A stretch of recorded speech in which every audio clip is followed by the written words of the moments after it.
Welcome to a sparkling new podcast from Mike Parry and Mike Graham. We're the two Mikes. Actually, it sounds even better when you do it Dullsville, because when you try to be happy and excited and energetic, you sound pathetic. Thanks. I'd like to have an England team that excites the public. I mean, I would like to have a night of passion with Kelly Brook, OK? What? We are the two Mikes, and I'm delighted to say it's time to say a very, very good afternoon to Mr. Mike, a Porky, a Parry. Very good afternoon to you, Mr. Parry. And a very good afternoon to you, Mike. Thank you very much indeed. I'm afraid that your faith in my ability to knowledgealise myself... You mean answer questions? ...about Gareth Southgate's misplaced. You must remember, I was Director of Communications at the Football Association. So you say. When Gareth proudly wore the shirt in the heart of the defence for England. Yes. I was there to witness all that. So you'll be a good, big expert on this then? Oh, yes. Well, I haven't seen the questions yet, but I'm predicting 2 out of 10. I'm not claiming for a moment that I'm going to be a big expert. What I'm saying is that, you know, your usual sniping arrogance about your ability... Nothing arrogant about my sniping. Your ability to gerrymander what you call the independent quizmasters, who I believe to be a bunch of fawning, feeble-faced individuals nobody knows who they are. Who do what you tell them to do. No, that's right. Nobody knows who they are. Nobody knows who they are. So you gerrymander all the questions. So incorrect. So I have to say that it's misplaced. No,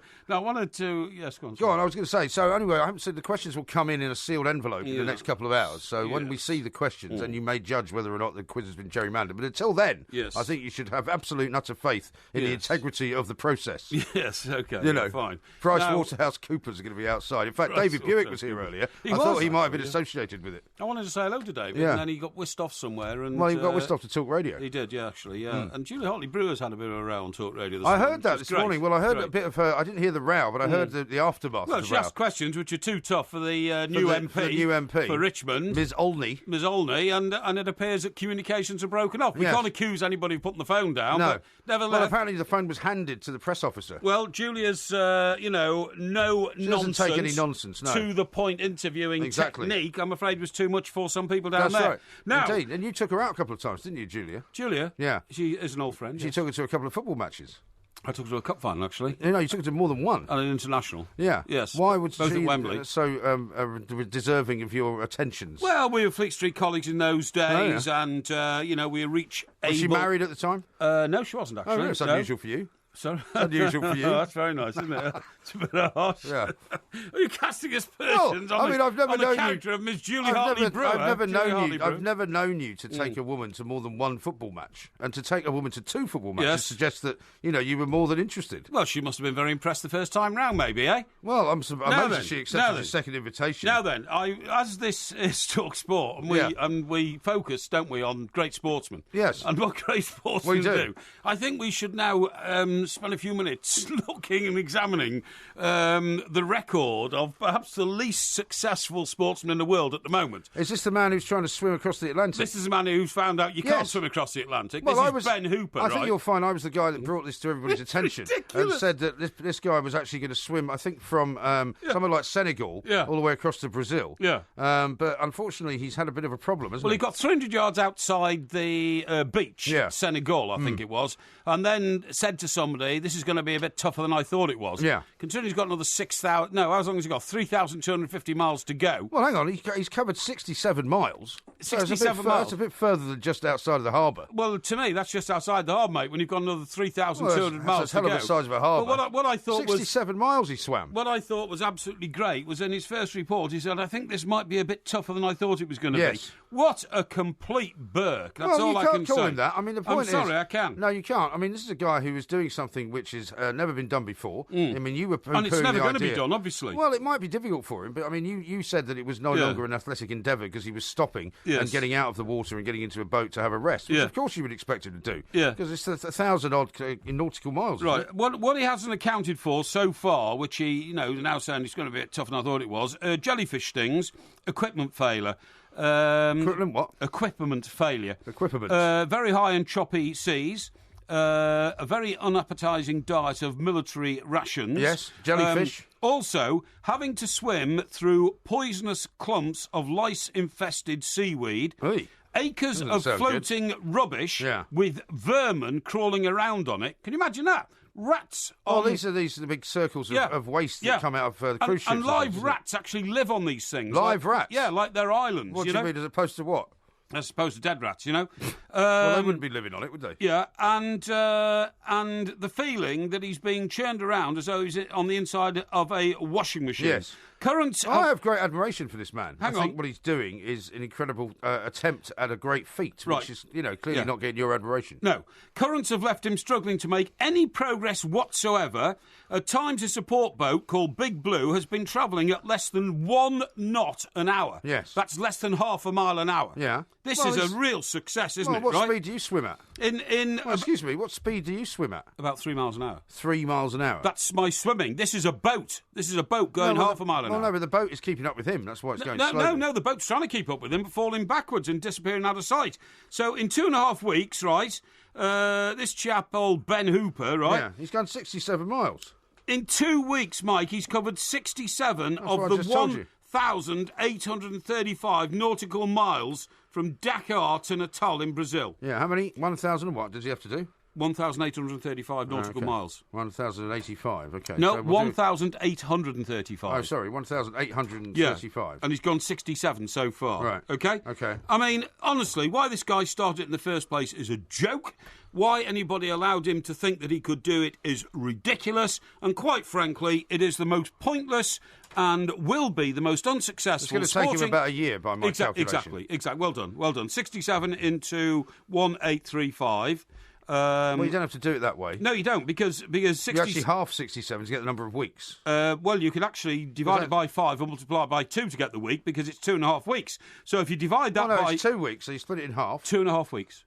Well, roughly. 2.5 weeks. Roughly. So I'm going to divide it by 5. It's going to take him a long time. I'm going to divide it by 5, that's 13. Yeah. Multiply it by 2, that's 26. He's doing 26 miles a week. Yeah. And so put this in your computer, please. And he's got 1,835 miles to go. No, it's come. I've given you the answer already. It's 52 weeks. It'll be a year. No, be longer than that. It'll be a year. Anyway, I'm sorry. The point is that... I think you're being very unfair on the man who's trying to do something that nobody else has ever done. Who funds this ridiculous venture? That's what I want to know, okay? He's probably being sponsored by some people, I would imagine. Well, I'll tell you what, whoever the sponsors are, pull out quick, mate, because if you're a sponsor of this ridiculous venture, you will go bankrupt purely through associating yourself with such a hopeless, I don't think whoever is in the business of sponsoring him is trying to make a profit. Life is not all about profit. The world does not go round on money alone. Hopeless and hapless venture. He's setting a great example of endeavour and sporting achievement. Yeah, this guy's from Cheltenham, right? I've seen the time. And the other thing is, he's a former policeman. So what's wrong with that? Well, I think the Gloucestershire Police now should issue a statement saying, we have nothing to do with this man. We disassociate ourselves from absolutely. him. Otherwise, the reputation of the Gloucestershire Police will be so low. I think you're being very unfair. Can you imagine running any organisation where you say, yes, and by the way, one of our numbers decided to swim the Atlantic? Yeah. You become a laughingstock. No, you don't. You become a laughingstock. It's a tremendous thing to try and do. If he fails, it's ridiculous. It'll be a glorious failure. If he succeeds, it'll be amazing. It is the worst sporting adventure in the history of sport. Somebody should get this guy out the water now, rinse him through a cold shower, put him back on terra firma, and tell him to go and get a life. Do you think you could come up with something slightly less bitter and twisted for the start of the show? Not at all. But we shall come up with something else. We've got loads to do. We've got a load of football coming up this weekend, of course. We're going to talk about Crystal Palace and whether Alan Pardew is going to be there after the next game and whether Roberto Mancini might be coming in. This is Talk Sport.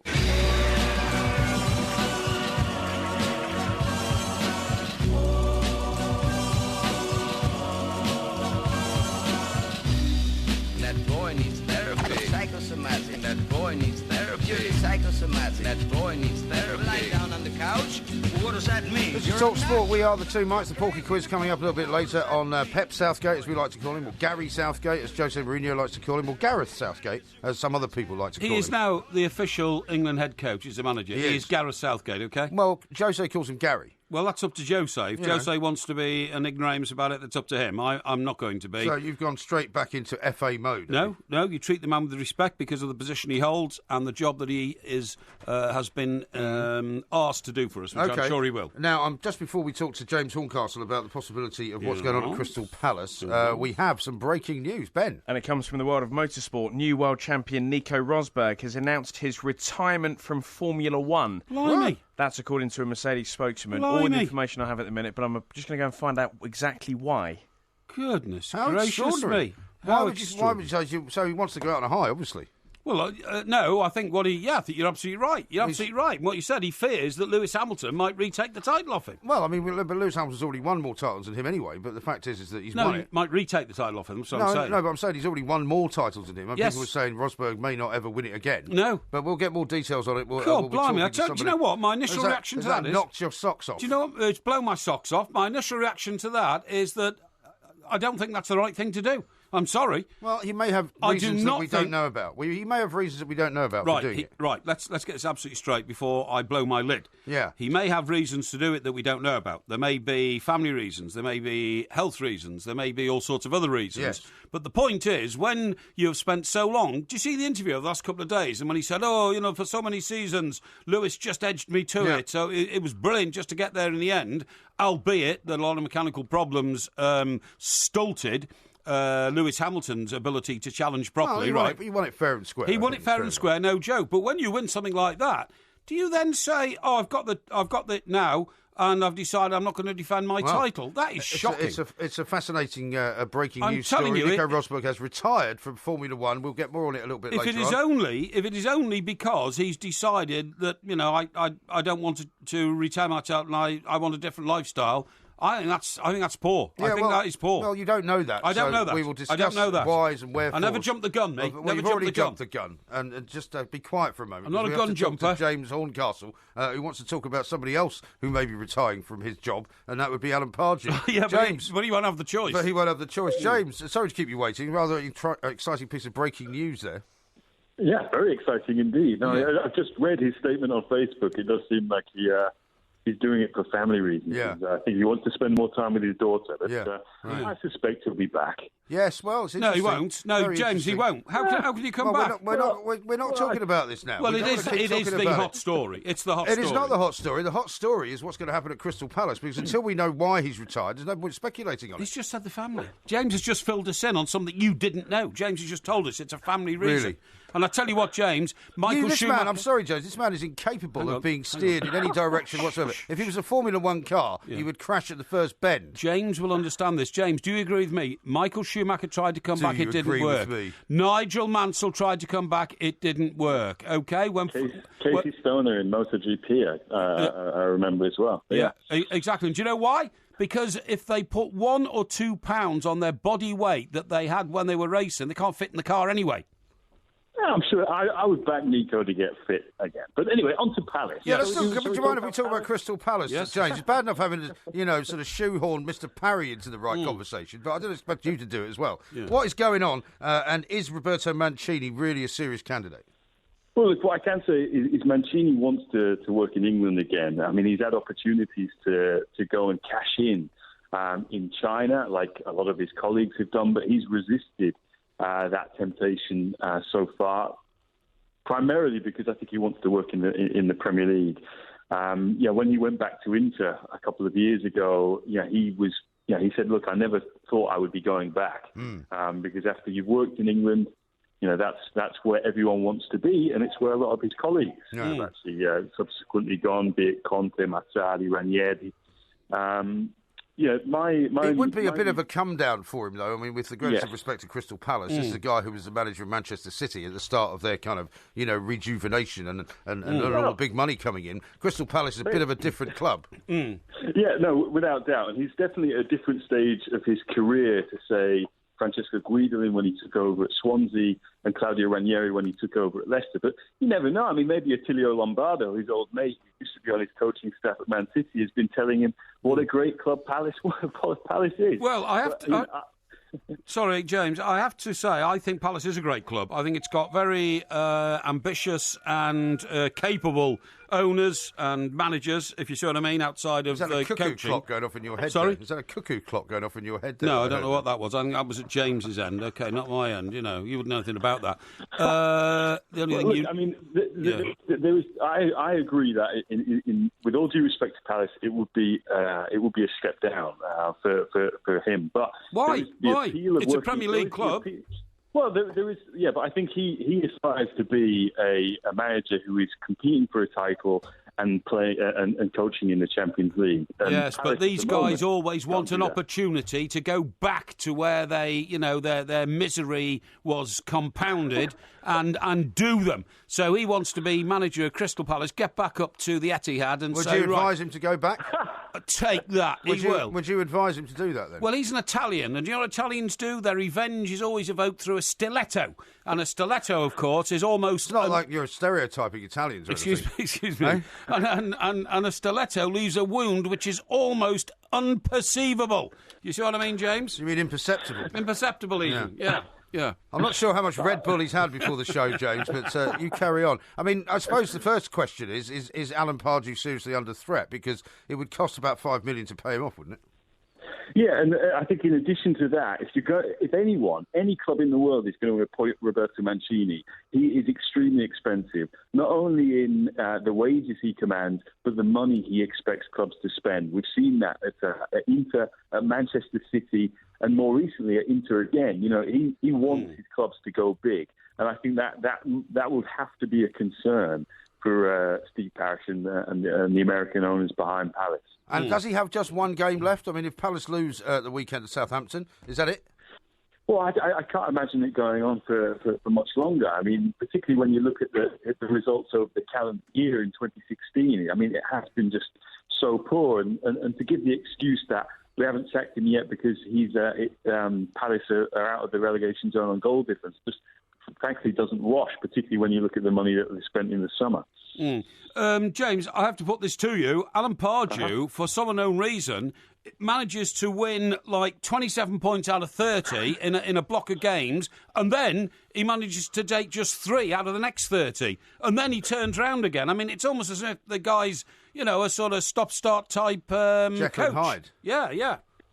Yeah, no, he's the streakiest manager out there. There are no half measures with Pardew, but if you put it to Palace and their owners right now, I mean, do they really want to be where they are at the age of the season? I think they do not want to be drawn into a relegation a battle. Well, they're kind of in it already, aren't they? Well, yeah, exactly. But I think going into this season, that I imagine that they probably thought they would be a top half of the table team that could have a good chance in the cup competitions as they did last year, and maybe aspire to get into the Europa League. I think you've got to have a bit more faith in your manager here, but I think Alan Pardew's record over the years has shown that he's a survivor. I think he would get through it. But, I'm not the guy who's got to write him a £5 million cheque if we decide to change you wouldn't like to do that, would you? Job. No, James, listen, thank you very much indeed. James Horncastle there talking about what might be going on down at Crystal Palace and whether Roberto Mancini would possibly be considered. Over the likes of Sam Allardyce, by the way, Vitor Pereira, Portuguese boss, and Chris Coleman, apparently possibly in the frame as well. But we'll talk some more about all of that coming up very, very shortly. We'll bring you more on Nico Rosberg as well. Good thinking. And, of course, it's the Porky quiz. This is TalkSport. It's coming up to Christmas, and everybody needs an advent calendar. So here's one for you, Two Mike style. Ho, ho, ho! He'd love Scooby-Doo. He might like Scooby-Doo, but what's the name of the dog in Scooby-Doo? Scooby-Doo. Oh, was that the name of the dog? Sorry. I thought it was a cartoon with human characters in it and a dog. Yeah, but the dog's called Scooby-Doo. Oh, right, okay, I've got it. Ho, ho, ho! Quiet!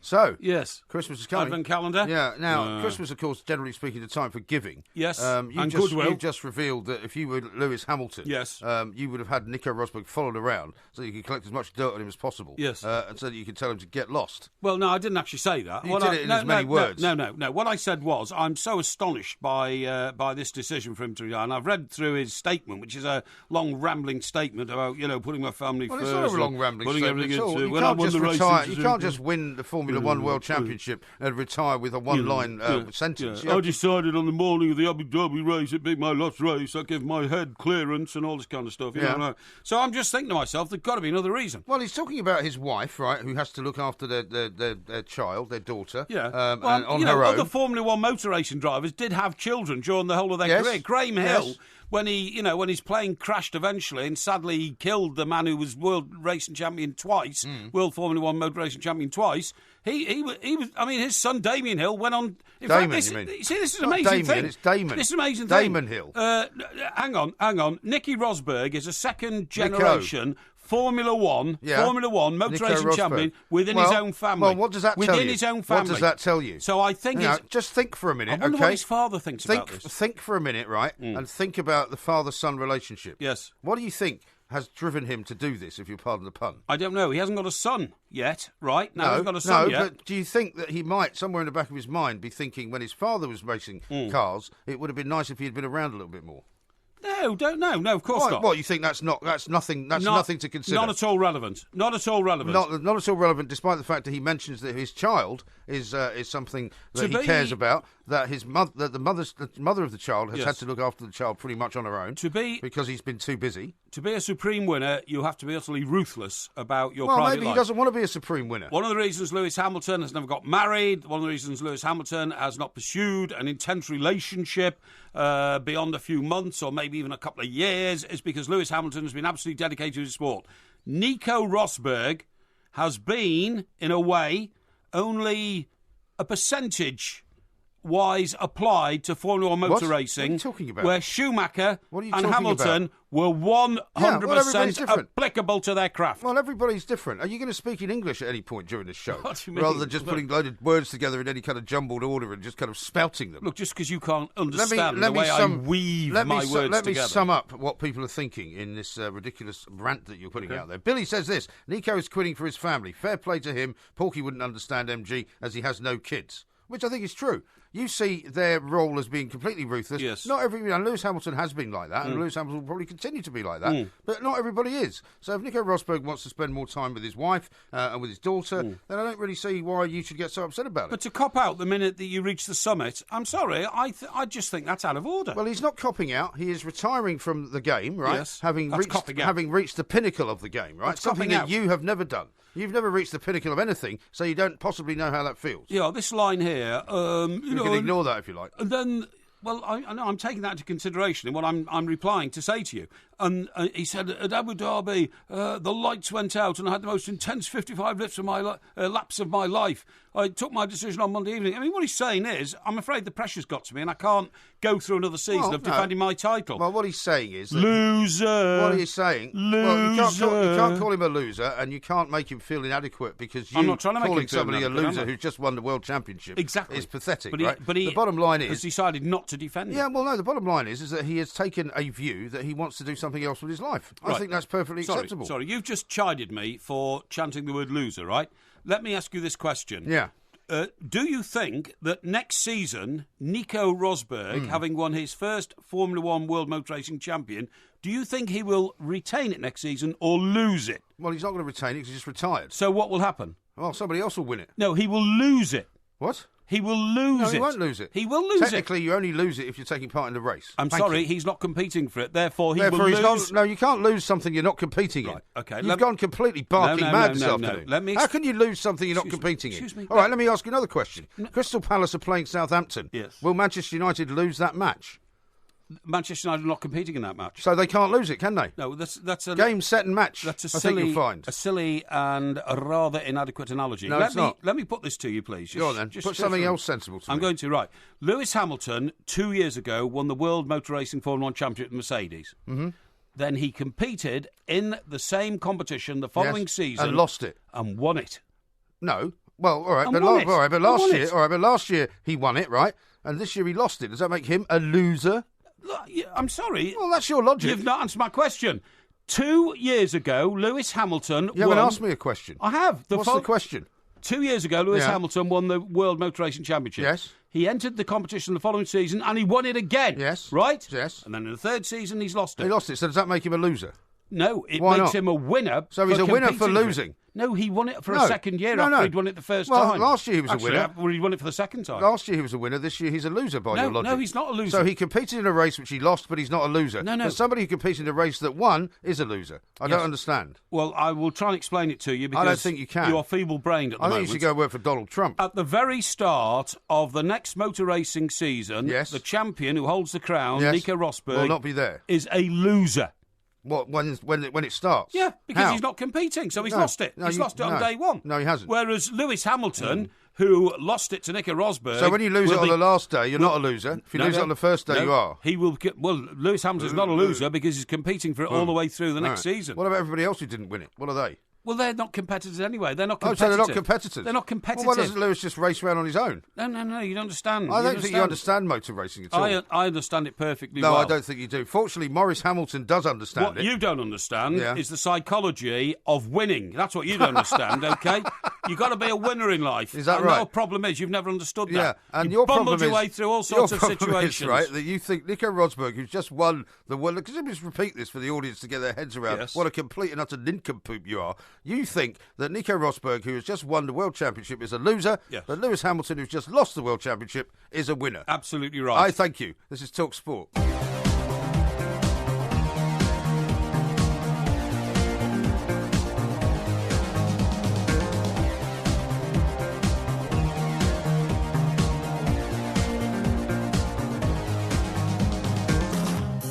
This is Talk Sport. We are the two Mikes. The Porky quiz coming up, of course, on Gareth Southgate a little bit later on. But we've had some quite startling news in the last 20 minutes or so. Absolutely. And that is that Nico Rosberg has decided, having won the Formula One World Championship, to retire from the sport. Let's talk to Maurice Hamilton, who is no relation, of course, to Lewis Hamilton, who can give us some insight into what is going on. Maurice, a very good afternoon to you. Mike, hello. I wish I could give you some insight. I'm as surprised and as shocked as you are. I mean, looking at the statement, it seems that he knew on the morning of the race that it might be his last race, which suggests to me that he's had a conversation maybe with his wife about, the pressures and the family sort of pressures that have been going on, and that he kind of knew it might be his last race. Yes, that seems to be the case. That's what he's saying. I mean, the thing is with any driver, you really don't want to be counting down to your last race because it brings all sorts of additional pressures on top of the fact that he was trying to win the World Championship. So I imagine it was discussed because they've been through a very tough time recently. The pressure's been huge. And I think the fact that his wife was there in Abu Dhabi last Sunday as well and was with him afterwards perhaps cemented that. But, I think the thought was obviously there.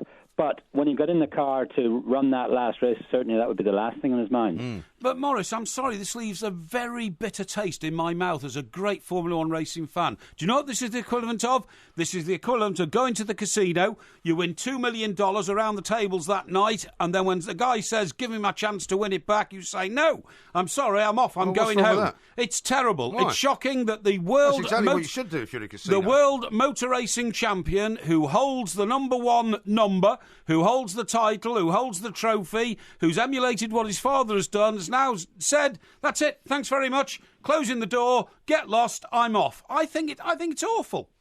No, I wouldn't put it as strongly as that. I mean, he's entitled to make his decision. He's done over 200 Grand Prix. He's fought really, really hard to get this championship. Things are going to change next year at Mercedes in that we're into a new formula. Who knows what's going to happen? Only he knows the pressures he's been under. And while I'm surprised, I'm not sort of upset by it because they're entitled to it. It's happened before.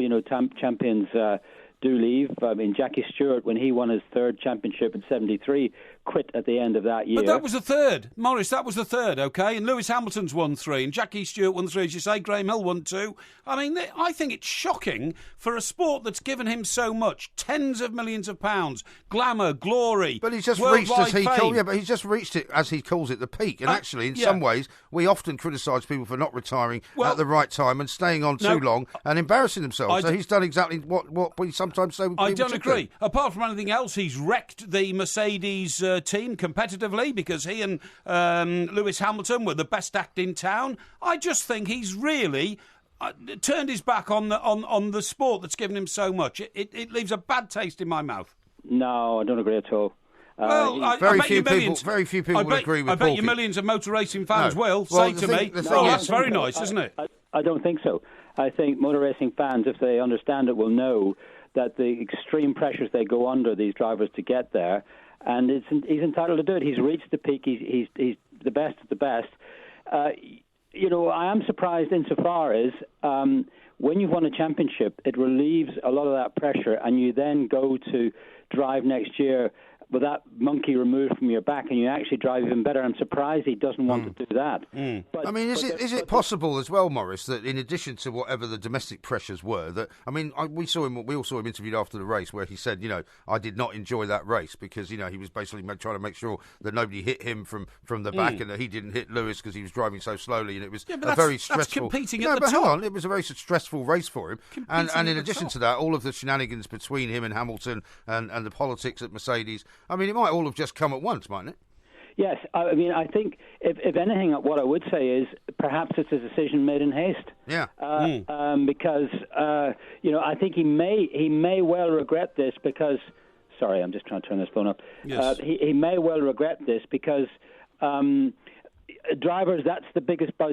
Being a Grand Prix driver gives you a buzz which you cannot find anywhere else. Yes. And in a month or two's time, or even less, when they start testing next year's cars, and you've been sitting around home or you've gone and received your awards and done all the presentations and what have you, you may think, actually, I wouldn't mind doing that. I'm going to miss this. Yeah. What am I going to do with my life? Because he hasn't actually technically been crowned the champion yet, has he? That still has to come. No, that's right. That comes at very shortly. Actually, the governing body will present him with the championship then, and that is technically when he becomes world champion. That's going to be an interesting night, isn't it? Certainly is.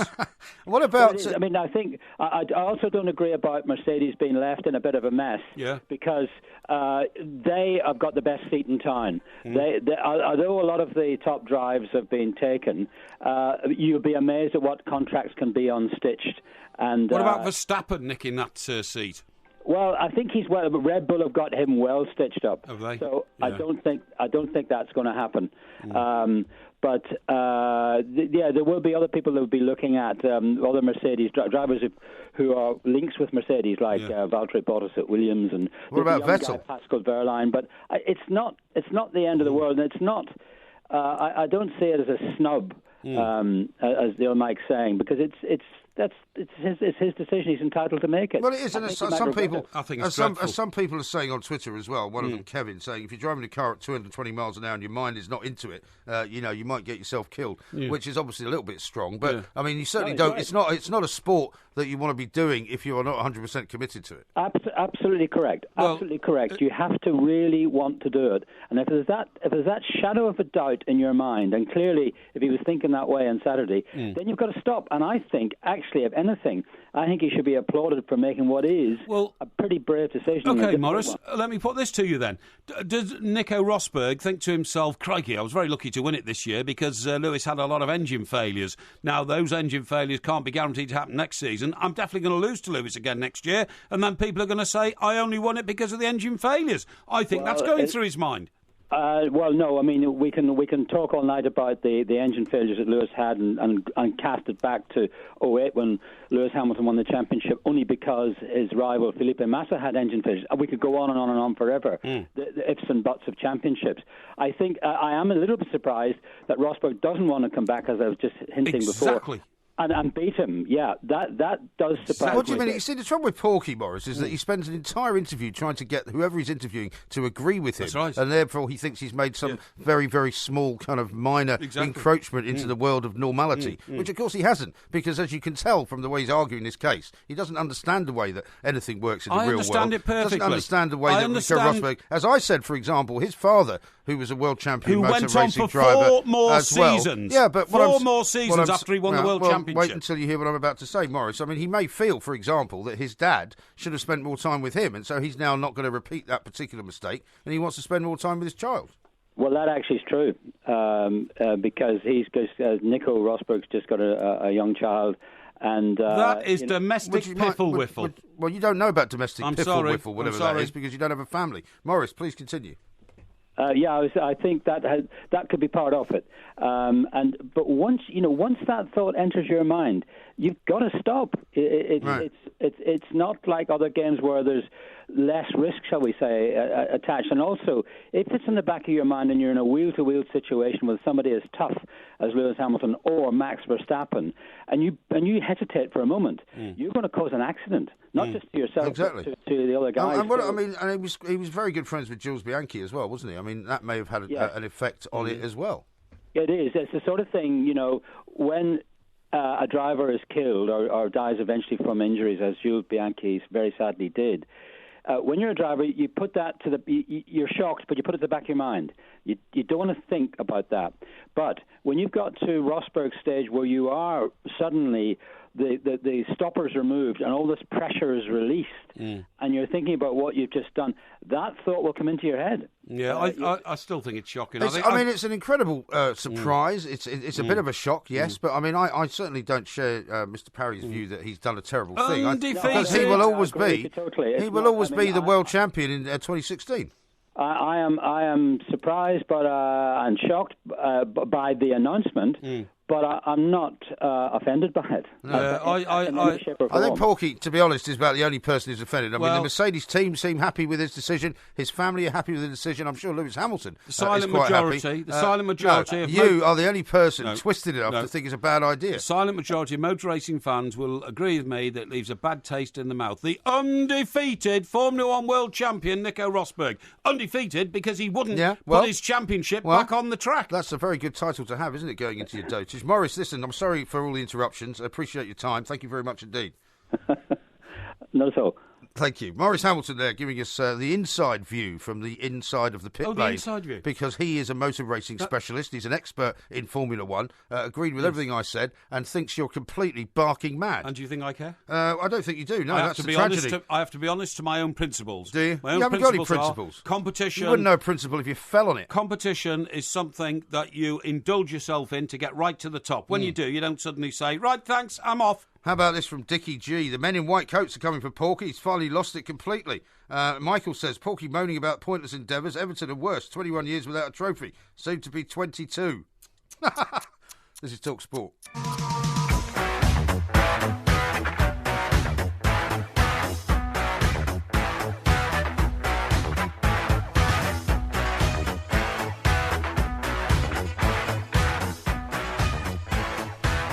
Talk Sport, we are the two mics, and of course it is the Porky Quiz. A very exciting first hour with the retirement of Nico Rosberg. You've upset an awful lot of people on Twitter, as per usual. Well, hang on. With your outrageous views on winning and losing. Oh, excuse me. So do you think I've upset OJ, who sends in this tweet? I agree with Porky, absolutely. Rosberg has bottled it. Okay? Rosberg has bottled it. What about Rosberg? Rosberg has bottled it, okay? Another one here from Kylie. Kylie, an extremely... Kylie who? I've no idea. Kylie Newman, actually. But an extremely erudite and intelligent young lady. She says, bang on, Porky. Another example of how Rosberg couldn't ever match up to Lewis Hamilton. How about that? Well, you may have... So, the silent majority once more voicing their opinion in support of me. Why would the silent majority voice their opinion? Then surely they're no longer members of the silent majority. Well, that's because they've decided to come to the fore and defend my honour. I see. Maria says this, I agree with Mike Graham with Nico Rosberg's retirement to be with his family. Porky's crazy and clueless with his theory. Thank you. No, I'm sorry. Maria. You can have your point of view, no problem. Let's talk to Brian Viner, a man who I'm sure would have sympathy with Nico Rosberg for deciding to retire at the top as opposed to carrying on until his career dwindles into nothing, like yours is doing. Yeah. But Brian, of course, is Daily Mail film critic. You've been very excited about this new movie that Tom Hanks is in, Miracle on the Hudson. Brian's reviewed it in the paper today. Brian, a very good afternoon to you. Hi guys, how you doing? Very well indeed. Very well indeed. Thanks for joining us. Now, Porky said to me this morning that first of all he couldn't understand how you could make a movie out of something that happened in an instant, and secondly, how come you didn't like it so much? But I understand actually that you gave it 5 stars. I did. I absolutely loved it. Yeah, it's a very clever film. It's directed by Clint Eastwood, whose last film was American Sniper, which I didn't care for all that much. Although I quite liked that actually. Well, to me, it was too much it was a chest thumping sort of movie, wasn't it? It was like being punched in the face. It was another true story, though, wasn't it? Yes, it was, and it was very well done and well acted. This is different. This is a sort of quieter Clint at the helm, and it's a fascinating story. We all know it. It's the story of the flight that struck a flock of geese. 3 minutes after takeoff back in 2009. That's it. Having taken off from LaGuardia Airport, and then the captain, this guy Chesley Sullenberger, a hugely experienced pilot, landed the plane on the Hudson River and saved all 155 people on board by doing so. Now, following this, there was an investigation by the transport authorities in America who suggested that possibly he could and should have diverted either back to LaGuardia or to another nearby airport. So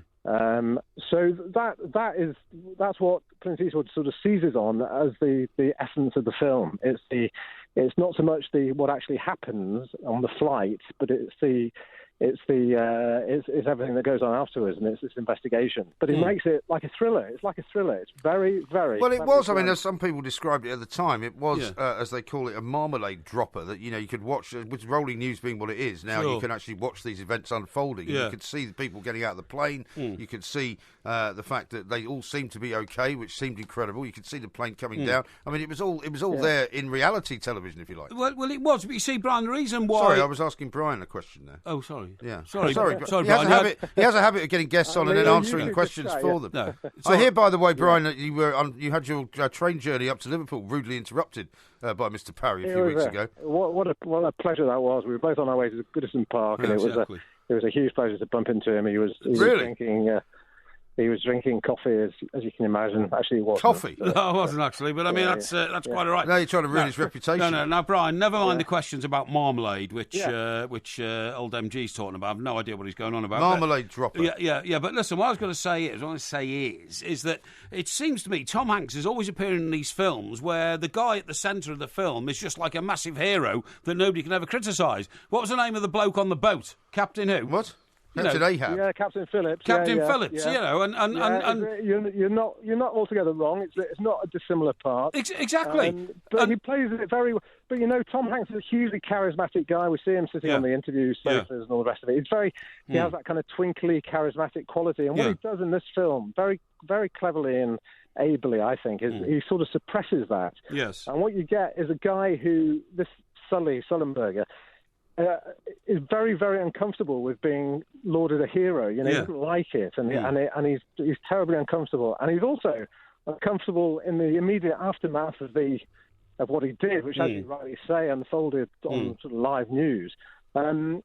He didn't step away, he didn't punch the air. He was just he was kind of shocked by it. Sure. And, it's very well done. Tom Hanks is brilliant in this film. Okay. Can I just say this then? Obviously, I rate you as one of the greatest film reviewers of all time because hang on a minute. I'm allowed to laugh at that, but nobody else.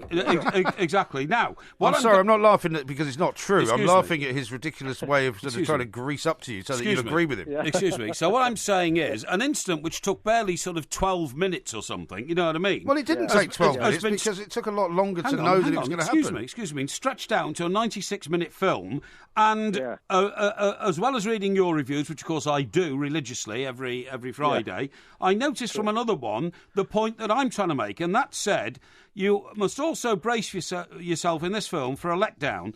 Too much procedural stuff in the shape of endless meetings with the National Transportation Safety Board, which investigated the crash.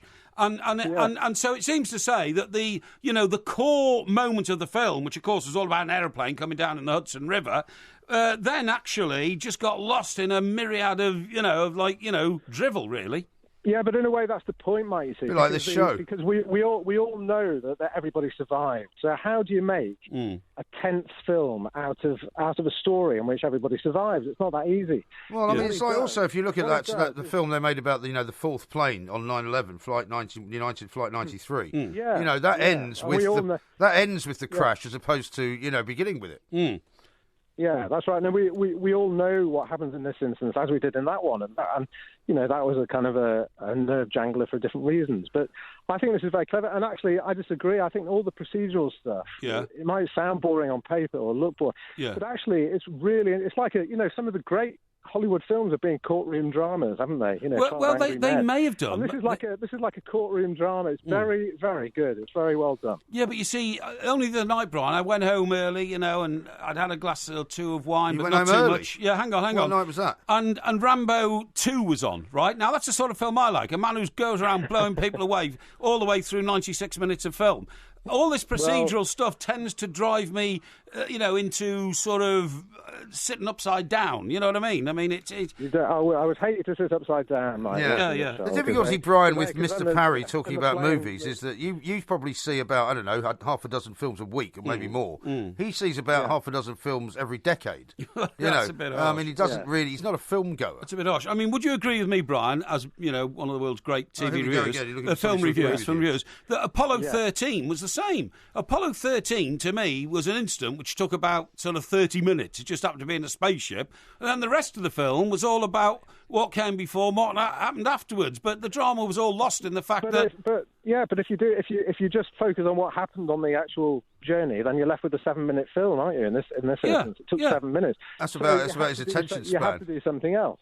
Yeah, you have to do something else, and what I'm saying is that I think Clint Eastwood does it extremely well, and he jiggles around the chronology of it so that so that the actual flight comes at the end of the film, not the beginning. Okay. And it's very fascinating. I think it's great. Well, Brian, I'll tell you what I'd have done if it was my film. Okay, never mind Clint Eastwood. Clint Eastwood. Well, how about Lee Clintwood? Clint Eastwood. As you once called him. If this had been my film, what I've done is I'd have focused on. How did that TV company you ran go? Excuse me. I'd have focused on 8 pairs of passengers on the plane, and then I'd have had flashbacks to what had happened in their lives in the previous 3 days before the flight. You know, a terrible row, a romance broken, somebody losing their job and all that. And then I'd have focused on the plane heading towards the water and them all thinking, this is the last 20 seconds of my life.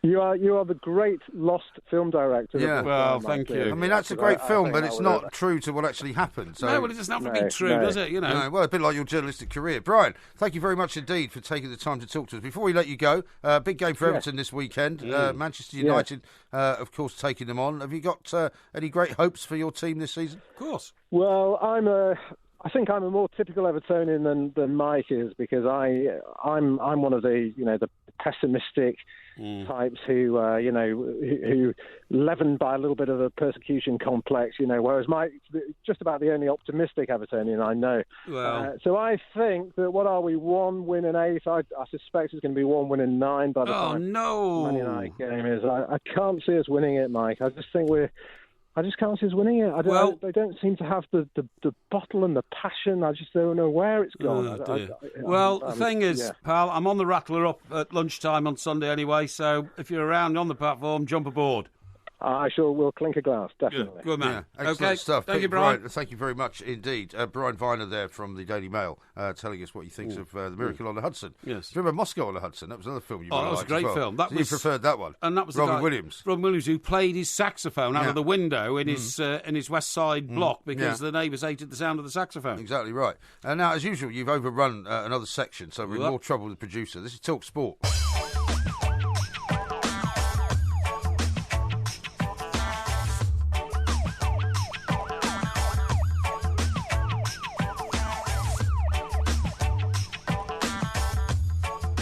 Talk Sport, we are the two Mikes. There will be a podcast coming out a little bit later on. Nico Rosberg has retired from Formula One racing. I'm sure we'll be talking about that throughout the day here on Talk Sport. We'll bring you updates as they come in as well. The Porky quiz coming up a little bit later on. And, of course, we'll be looking ahead to all the big games in the Premier League as well. Massive weekend of sport coming up. Martin Lipton's going to be joining us too. Right now, though, we're delighted to say that we are now joined by Cliff Crown, the Brentford chairman, because he's got a new football check-up programme to help tackle heart valve disease. Cliff, very good afternoon to you. Welcome to the show.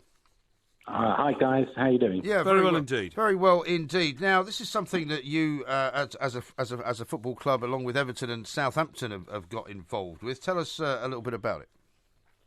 So, Heart Valve Voice have launched this football checkup program to tackle valve disease. It's a very, very easy thing to check, but not so easy to detect. So it's a simple stethoscope check, and we're arranging for some doctors and nurses to be available at Griffin Park next Saturday for an hour and a half before kick-off. And anyone over the age of 55 can come along, have a quick check of their heart, and if there's any kind of murmur or anything that sounds untoward, then obviously they can go and get some further advice and have a further checkup, which could involve something like an echocardiogram to see if there's any problem with the valves in the heart. Yeah. Now, Chairman, it's good of you to come on, and you've just said there it's easy to check but difficult to detect, OK? And yeah. I understand exactly what you're saying there. Now, I had acute heart failure 12 years ago. I still suffer from dilated cardiomyopathy. And it was 2.5 years before anybody found out what was wrong with me, because you're absolutely right, it's very hard to detect heart disease. And I've always been told that you can't actually properly do it unless you are testing a human being on a treadmill, so that, you know, the blood is flowing faster than it should normally, that all the muscles are pumping and all that kind of stuff. I mean, is this too simplistic? And I'm not knocking the initiative at all, but I just want to make sure everybody knows that when they go along, if somebody puts a stethoscope on their chest and they say, oh, you've got the all clear, that's not necessarily the situation. Well, it's a preventative rather than a curing option for people. So the main thing is that if you are suffering from any kind of fatigue, if you have any kind of chest pains or breathlessness, these are early symptoms of potential problems with your heart valve, and the stethoscope check will quickly determine whether there is potentially an issue. And you know, it's a bit like you take your car to the garage and service it once a year. Yeah. I'm a strong believer that we should all be checking ourselves out once a year as well. Sure. So this in effect could be just a first step on what could be a vital process that should follow. Absolutely, because it could save your life. Yeah. Yeah. And, I mean, it's a particularly difficult thing, as you say, to spot, because people can have symptoms which can be as simple as just, fatigue. They might think it's part of the natural ageing process. They might think that they sort of fall asleep after dinner just because that's what happens when you get over 55. But that's one of the symptoms, right? Yeah, and frankly, for men in particular, we're not great at going to see the doctor. We're not great at looking after ourselves.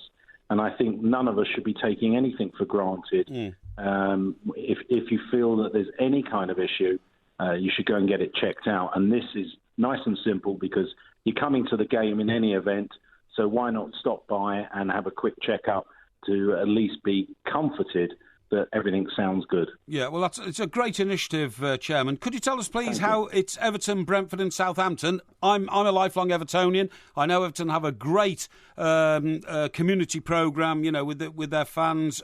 Your club we know well, sadly, because Mike and I went there, what was it, Mike, 6 years ago, and Brentford knocked Everton out of the... Brentford knocked them out of the League Cup. Out of the League Cup. It was a great day for Brentford fans. Remember it well. You remember it well. Of which I am one, by the way, Chairman. Exactly. And sadly, last weekend I was at Southampton when Everton lost 1-0, so I've got a connection with all three clubs. How did the three of you come together? Well, we haven't as such come together, but we've all signed up to this great opportunity to promote the Heart Valve Voice programme because we all think it's really important and a great thing to do for our fans. And it's so simple for them because, as I say, they're coming to the game, so why not get checked up? Yeah, that's great. Do the local GPs come in and do it voluntarily? Yes, the GPs and the doctors from the local hospitals are coming voluntarily, and it starts from 1:30, so there's about an hour and 20 minutes or so before you need to get into your seat. So plenty of opportunity to check out lots of fans. Excellent. And without wishing to sound trite about it, I suppose during the game this season at Brentford, some of your fans might be suffering a few heart murmurs as well, right? Well, it's been a bit up and down, but that's football for you. Absolutely right. What sort of season are you hoping to have? I mean, we talked about that Everton game when Brentford was sort of riding quite high, got themselves quite far into the League Cup. It's they're sort of in the bottom, just about in the bottom half of the table. Where are you hoping to end up? Well, we're still hoping to end up near or in the top six. the gap between the team in 6th place and the team 4 off the bottom is not that large. So 2 or 3 wins on the trot, and you're talking about getting into the playoffs, and obviously 2 or 3 defeats in a row, and you're falling down close towards relegation. There's so little to choose between so many teams that, frankly, we have no reason to believe that we shouldn't be there or thereabouts come the end of the season. That's right. Long way to go. And Chairman, I'm sure that you're more aware of what I'm going to tell you now, but what a complete contrast the Championship is these days between the size of the clubs that you sometimes have to compete against. When you go to Newcastle United, they've got a 52,000-seater stadium. It doesn't all put into focus, doesn't it? The potpourri of clubs, Aston Villa, yourselves, Brentford, and then, you can look at teams like Rotherham United. It's a huge spread of wealth, isn't it? It is, particularly this year with Newcastle and Aston Villa coming down. But you've also got other big teams like Derby and Leeds. I mean, some of our players, in fact, probably most of our players, have never played in front of 52,000 people before. Exactly. As they did at St James's Park. So it's fantastic for all of them. It's fantastic for our fans. It's great for the club. And it's great for, frankly, all the teams in the division. I'm sure it is. Cliff, thank you very much indeed. Thank you very much, Cliff Chairman. Brown there, the chairman of Brentford Football Club. It all kicks off, of course, this Sunday. Heart Valve Voice is the name of the charity. It is. And they want people to get checked up. It won't do you any harm. It may even do you some good. This is Talk Sport.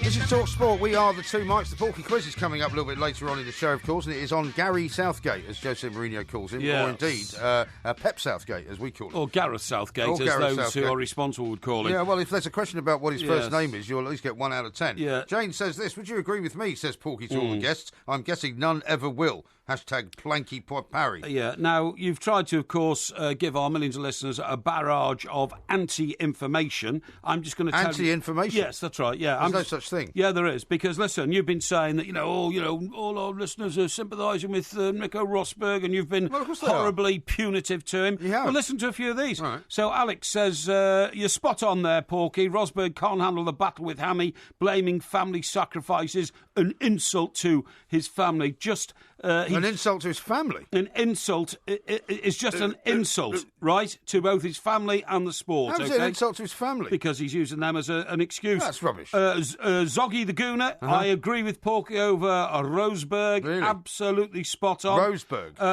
Matt... What about Rosberg? Matt the Mad Gooner says, I cannot believe I'm saying this, but I agree 100% with Porky. Rosberg has bottled it. Darren... You've already read that one out. That's the second time you read that one. Darren says, for once I agree with Porky. It's a bottle job. You've read that one out as well. I have not. You've got 4 tweets. No. All you've got is 4 tweets. No. There's about 400 which have come in in sort of sympathy with Rosberg. Loads of new ones. Johnny says this: interviews on the two mics go like this. MG makes a good point to a guest. Porky butts in. MG attacks Porky for his rudeness. Rinse and repeat. Which is entirely true. Gabriel says this: I'm surprised Porky didn't like that film about the plane. Being a lifelong Everton fan, isn't he used to huge disasters unfolding before his very eyes? Oh, Moz here says, I've just broken down to my lorry, fellas. Thank God you're on the radio. Well, we are the 4th emergency service, Moz. Yeah. And then... well, have you got any sympathy for him breaking down? I mean, you want to talk about you. Of course So the guy's broken down, right? And all you care about is that he said something nice about you. Well, it's... Well, we hope you get your breakdown sorted out and you hope you're back on the road very soon. It focuses the mind. Now, that lady Kylie I talked about earlier... Lady Kylie? I talked about a lady called Kylie. Well, you read out one of her tweets. Yes, that's right, yeah. Well, in fact, I think the person's name is Kyle, and I think it's a man. Oh, really? And he says, cheers for reading my tweet and thinking I was a girl. Profile pictures can be confusing, I understand. Well, the thing is, Porky Kyle... doesn't understand Twitter, Kylie. No, Kyle, if you put a picture of a woman in your thumbnail sketch next to your name, then I assume you are a woman. Why would you do that? Because normally speaking, you'll put a picture of something that resembles yourself. No, an awful lot of people use pictures of people they like. Yeah, for example. Well, that's their problem, not mine. So, which woman is it? Is it a famous woman? Is it Kylie Minogue? No, it's not just a woman. Well, maybe it's his wife or his girlfriend. Well, it could be his wife Some or girlfriend. people use pictures of their children. It could be. You, of course, don't have that choice, so you just put one of yourself. Here's a great one here. Porky, following your discussion with the film critic, that was Brian Viner, of course, yeah. says, if you'd have been tasked to direct the classic film The Longest Day, it would have been about 24 minutes. I think that's about right. Yeah, I think that is about right. Yeah. Now, I've got a question for you. Are you across, as we say in the business, the choice of Defence Secretary that Donald Trump has made for when he takes office in January? We're talking about the billionaire guy here. No. I think we I'm are. talking about the former Marine. Oh, the former Marine. Who's going to be the new Defence Secretary. Yeah, he's not a billionaire then, because most of the rest of the cabinet are, Most of the rest of them are, no. Well, that doesn't narrow them down. Yes. I just thought you might be concerned because the guy's name is James Mattis, but he's otherwise known as Mad Dog. He's known as James Mad Dog Mattis. Yeah, well, mad dogs can be good dogs. Uh-huh. I mean, he served as commander of the US Central Command. He retired from the Marine Corps in 2013. Yes. He's done time in Afghanistan and in Iraq. I'm glad to know all that. And here's one of his quotes from a forum that was held in San Diego. Yes. Actually, it's a lot of fun to fight. You know, it's a hell of a hoot. It's fun to shoot some people. I'll be right up front with you because I like brawling. That is and he also said that when you go into Afghanistan, you got guys who slap women around for 5 years because they didn't wear a veil. Yeah. So it's a hell of a lot of fun to shoot them. Good God, that's a bit strong, isn't it? Well, it's not very diplomatic. Well, it's not very diplomatic at all. Anyway, listen, I'll tell you what I want to talk to you about. This is very important, okay? You know, sometimes you undermine the credibility of my vast experience and knowledge in world current affairs. Really? By the way, yes. I did mean to ask you, why were you so sedulous to the chairman of Brentford? What do you mean? Do you know what sedulous means? Of course I do. Well, why were you so sedulous? You think I was overbearing and you think I was unduly... No, that's not what it means. It means creepy and slimy and, flattering. No. You kept referring to him as chairman. Yeah, well, he is a chairman. His name's Cliff Crown. I called him Cliff. Yeah, and I called him a chairman. You called him chairman. And you're accusing me of being unduly respectful, are you? Not respectful, no. It's sort of oleaginous. No, not at all. Horrible. I'm going to talk Oily. to you. I'm going to talk Uriah Heep-like. I'm going to talk to you in a minute about what you were doing with the police this morning, right? But why would you want to get into that? Well, because it's important. Well, I don't wish to reveal what I was doing this morning. Want to know. Anyway, listen, just before we get into that... I don't want to tell you what I was doing this morning. Well, I think you deserve an explanation to our millions of listeners. Anyway, listen, let me tell you this. On this day, in 1988, Benazir Bhutto, who is one of those beautiful women I've ever met, I have to say. Really? Yeah. And by the way, she was in the same class as our Prime Minister Theresa May at Oxford University. Is that right? So anyway, she was sworn in as the Prime Minister of Pakistan, okay? First woman... How many years ago? It was 1988. Right. The first woman to head the government of a majority Muslim state and the only one to lead it twice, okay? 28 years ago. Yes, that's right. Very, very sadly, Ms. Bhutto was assassinated, as, it happens in the political world. It doesn't happen very often. It happens quite a lot. She was shot as she waved at crowds out of a campaign bus in Rawalpindi in 2007. Now, the reason I've told you all this is I flew back to Pakistan with her to Lahore. I sat next to her on a British Caledonian Airways flight. Really? Okay. Which doesn't exist anymore, obviously. No, they went bust. We flew out of Gatwick Airport. We drank them dry, did you? Well, not really. And we flew into Lahore. Did you? There were 1 million people there to meet her. She went back to take government, okay? And I made a huge impression. Was this the first time or the second time? The only time, the first time. She won the election after the first time, you see what I mean? But she won back 2 in a row? She went back when they... Did she not go back once and then go away again and come back again? No. When the corrupt regime in Pakistan was toppled, she was called back by the people. She went back, she immediately won the election, and she became the president. Right. Now, the Prime Minister. Now, what I was going to say to you was, we then had a lifelong friendship. Unfortunately, she was assassinated in 2000. We had a lifelong friendship. So this was 28 years ago? Yes. Right. Yes. When you say lifelong friendship, what, you spent summer holidays together? No, but whenever she came to this country, I always got a message from her head of staff, sending me best wishes and all that kind of stuff. And then you would always meet her? No, not always. No. Not always. But so it's sometimes... not really a lifelong friendship, Well, is it? anyway, look, the point how's it a lifelong friendship? Well, I'm going to show you, because every year at Christmas, I used to get a Christmas card for her, from her. From her? Did you send her one? No. Because I didn't know where to send it to, but it was always signed... I thought she was your lifelong friend. Yeah, it was always signed, personally, Benazir Bhutto. I'm going to show this to you now so you can see it. Now, do you agree that is a Christmas card from the Prime Minister of Pakistan, Benazir Bhutto? It's certainly from her office, yeah. No, it's from her. I would imagine, rather like they used to have in the White House, they've got a signature machine. No. Yes, they have. No. Do you think Barack Obama signs all the Christmas cards that he sends out? That one was signed by her personally. No, I don't think so. I know it was. Her chief of staff told me. No. There was a What's small... his name?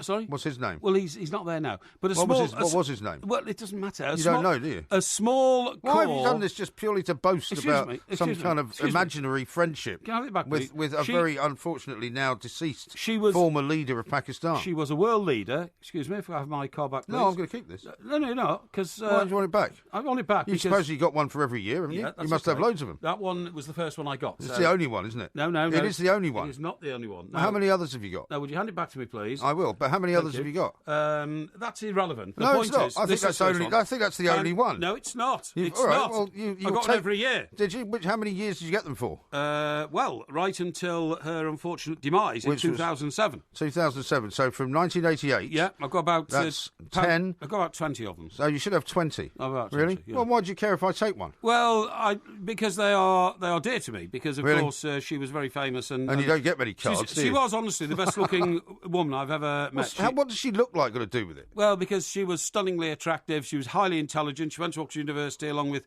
Theresa May. So I just thought I'd let everybody know. And what possible relevance has any of this got to anyone? Well, because it's Apart the anniversary. From you, once again, self-aggrandising, trying to make yourself out to be some kind of, elder statesman. No, not at all. It's the anniversary of her taking power. Now, when you were sitting next to her on this plane, by the way, yes, which was presumably about a 9 or 10 hour flight. It was, yes, to Pakistan. You sat next to her the whole way. I did, yeah. Did you drink while you were sitting next to her? I did, actually. Because and she didn't wouldn't mind. have been a drinker. No, she didn't mind, honestly. She didn't mind you drinking for 9 hours sitting next to her? I didn't drink for 9 hours. Can you imagine the state you're in by the time they pulled you off the plane? I had a glass... stretcher for Mr. Parry. Excuse me. I had a glass of wine with my, meal. That was it. That was all it was. And she said, no, please do. I mean, look, I have no idea whether she used to consume alcohol at Oxford University when she was there. I don't know. But she was a very, very modern woman. She was a very interesting woman. I met her a couple of times as well. Exactly. But, I don't boast about that because, I don't have to do that. But you didn't become the friend of a world leader, Neither did you. I did. Apparently. I did. This is Talk Sport.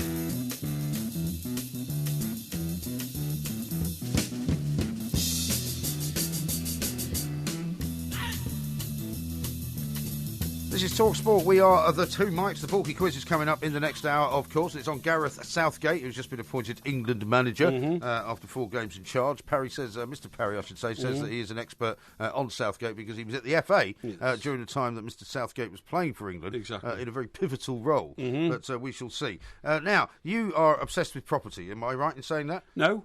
What do you mean, no? I'm not obsessed with property You have a property portfolio.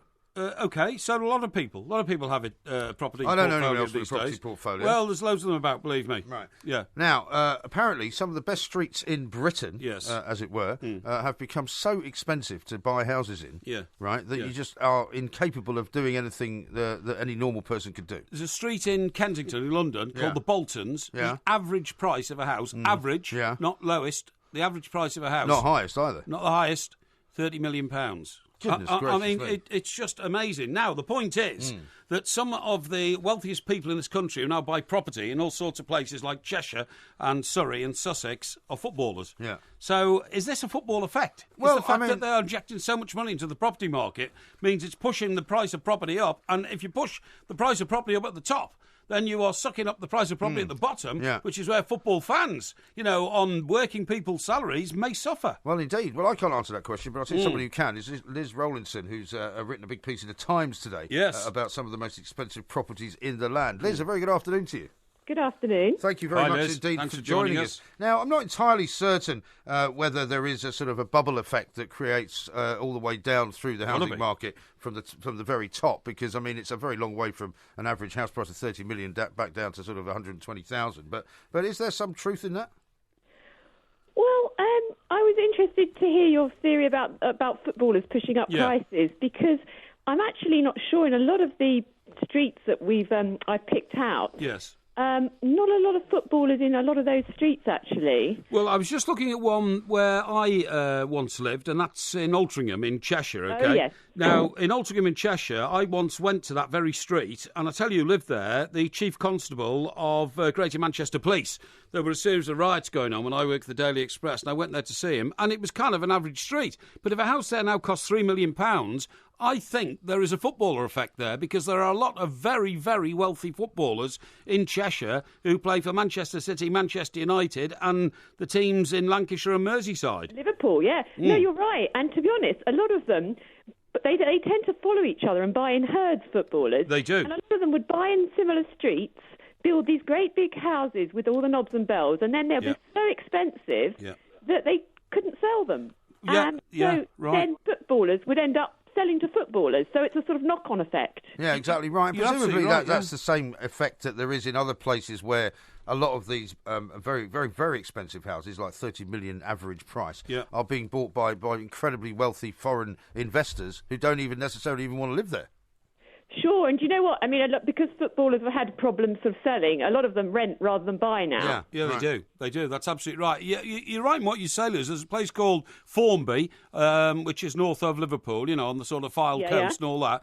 And I know for a fact a footballer who went there and played for Liverpool 2 or 3 years, bought a house there. When he went, he rented it out to a new footballer who'd been, signed by Liverpool, who rented it off him. And you're absolutely right. It does go around in a circle like that now, doesn't it? Well, Ronaldo had that problem when he left Man U and had to rent his out to another player. Yes, that's right. So where do these houses eventually end up being owned? I mean, is it overseas investors? Because apart from footballers, not many people can afford a sort of £5.3 million house, can they? No, I mean, the taste of some sort of, the street you picked out in Hale in Cheshire. I mean, a lot of captains of industry live in that street. Right. Local self-made businessmen, and maybe some of them will like the footballer-style mansions. What do you think is the likely sort of end game here for property? Because we talk about it an awful lot. I've got a daughter who's in her mid-20s who sees absolutely no way of ever owning a property because for people living in London and working in London, you just can't get that kind of money together. Where's it all going to end, basically, I suppose is my question, if it is? Because, if they keep putting prices up and people keep generationally not being afford to buy a property unless they inherit one, what's going to happen? Well, we've got to find solutions to, as we keep trying to do with, to finding sort of more affordable types of housing, building the right type of housing. I mean, obviously, London is hugely overpriced, as are some of these other areas. And but that's going to end up just sort of ghettoising parts of the city, isn't it? Sorry, isn't that going to just end up sort of ghettoising the city? Because it will mean that nobody can live in lots and lots of parts of London because they're too expensive. That's right. It's happening in little pockets already. You're right, completely. I mean, just sticking with the football analogy for a moment. For instance, Chester Square, Belgravia, average price £9.9 million. Now, I have read reports that Mr. Abramovich, Roman Abramovich, who owns Chelsea, has 2 houses in that Chester Square. So if it's not footballers who are contributing to the inflation of property in London, it's the owners of football clubs and maybe even other very successful people in the world of sport. Like, for instance, the Boltons Chelsea, average price £32 million. Hasn't the owner of Formula One, Bernie Ecclestone, doesn't one of his daughters have a £50 million property in that area?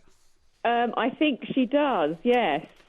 Tamara, but I mean, they're only a small portion of the owners in some of these streets. Yes, there'll be Russian oligarchs and steel magnates will outnumber the footballers as much. So, and I mean, I think not as much as they're outnumbered by the people that can't afford to get anywhere near it. Well, exactly. Yeah. I think it's very depressing, to be honest. I mean, it's a great piece that you've written, Liz, but I mean, I fear for the future because people just can't afford to live anywhere. Well, I mean, these are just people love lists, don't they? They love reading about the places where they know they'll never live. Yeah. But I don't actually. There's lots of more affordable streets that I mean I sort of picked some from different areas of the country, and the one in Wales, for example, was I'm not sure anyone's ever heard of that street particularly. No, but, I don't know they have. It's a bargain, 1.2 million. That's right. average.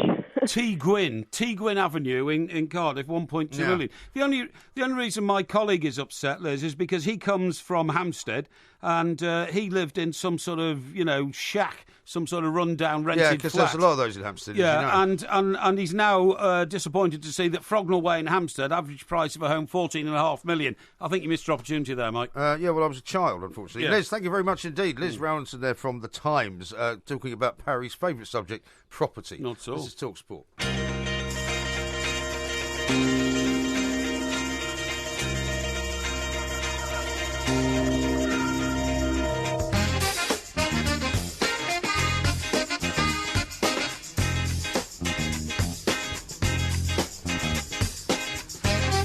This is Talk Sport. We are the two Mikes. Coming up, the Porky quiz, of course, and we'll be looking ahead to all the big games coming up this weekend as well. Starting off with, of course, Manchester City against Chelsea. Now, we're going up to Glasgow on December the 17th. We show at the Garage. Do you know what they're doing up there?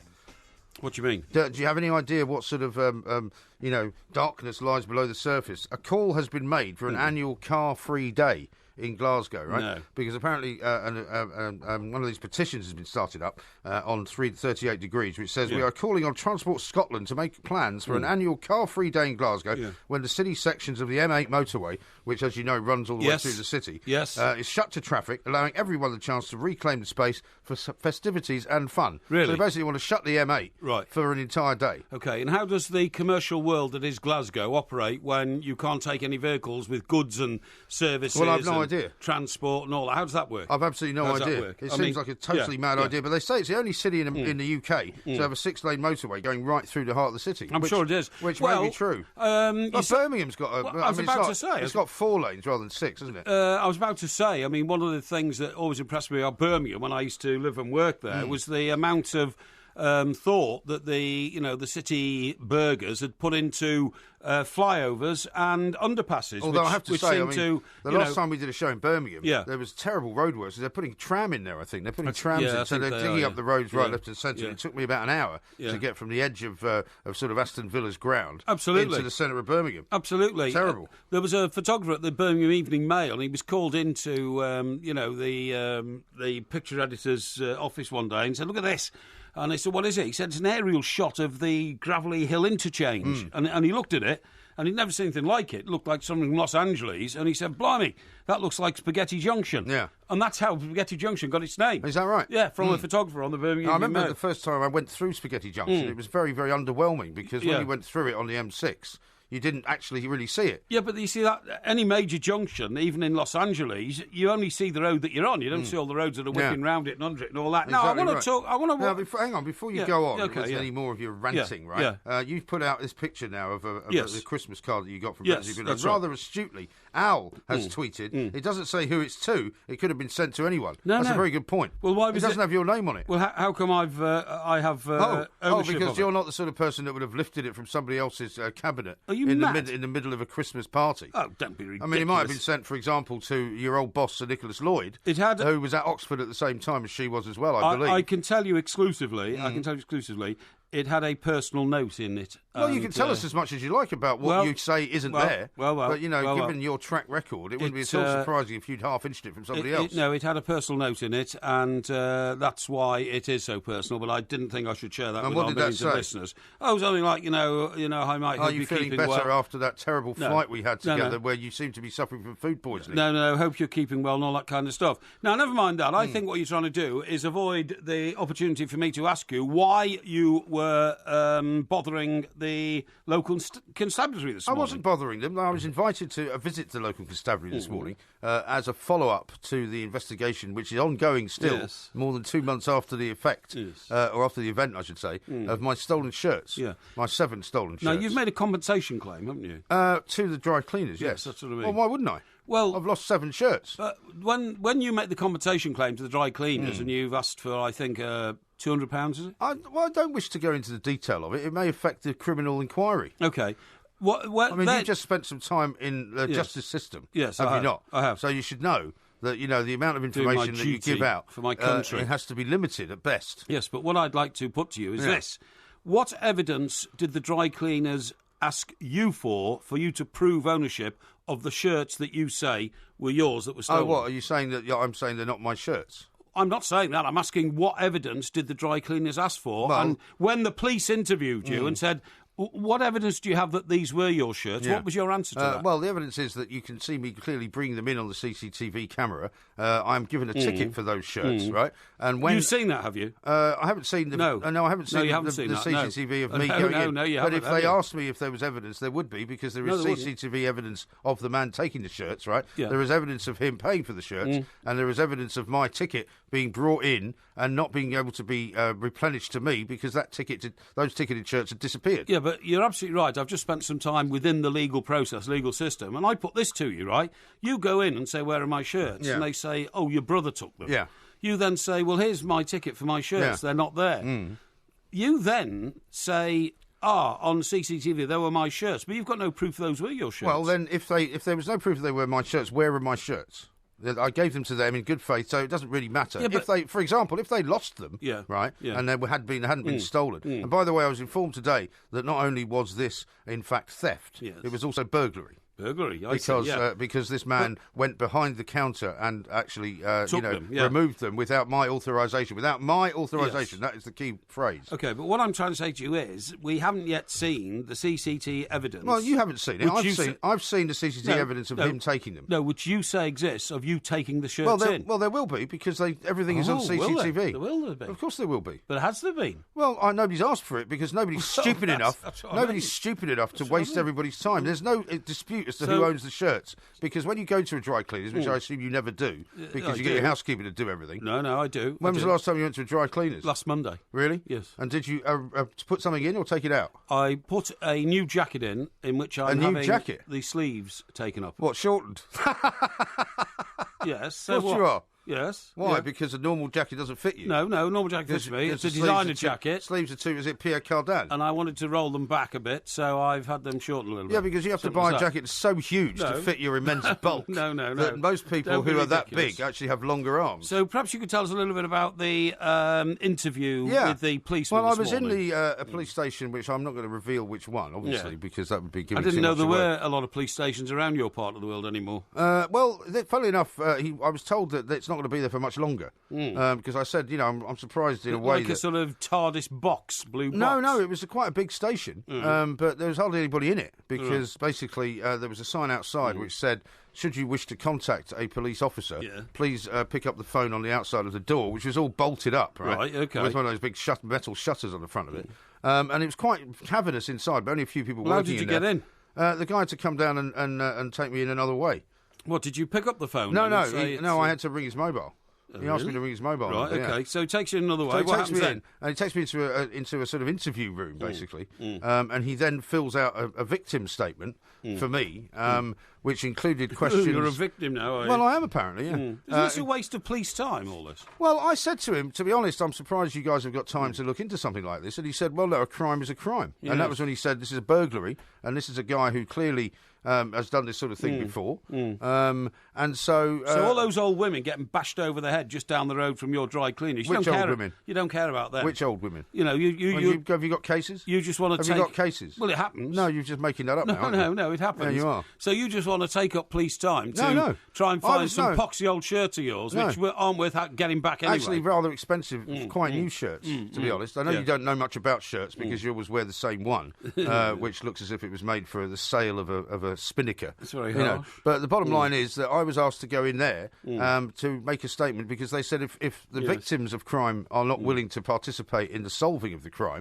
then that tends to mean they won't bother trying. Okay, so I've been asked if I, for example, would be willing to appear in court, which I said I would. Yes. Well, have they found the thief? Well, no. If in the case that they do, would I be willing to? Complete waste of police resources. Why? To find some bloke who nicked a few shirts. Well, I mean, there are real crimes going on in Greater London. Well, we don't know. He also stole a few other things from other places, but we can't go into that either because that would be giving too much away.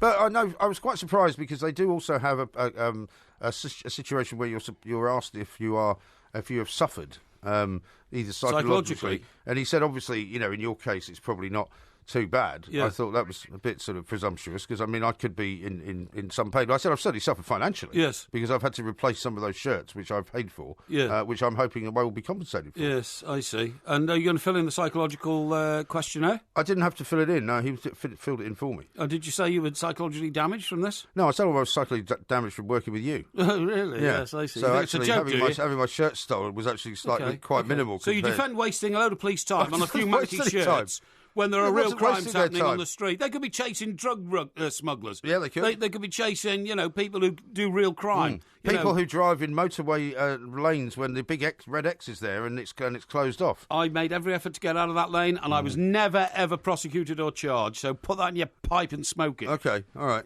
Thank you very much indeed for your sympathy. This is Talk Sport. This is Talk Sport. We are the two mics. And, of course, coming up this weekend, some very, very big Premier League games. And it's time to talk to Mr. Paddy Power to find out what's going on. Paddy.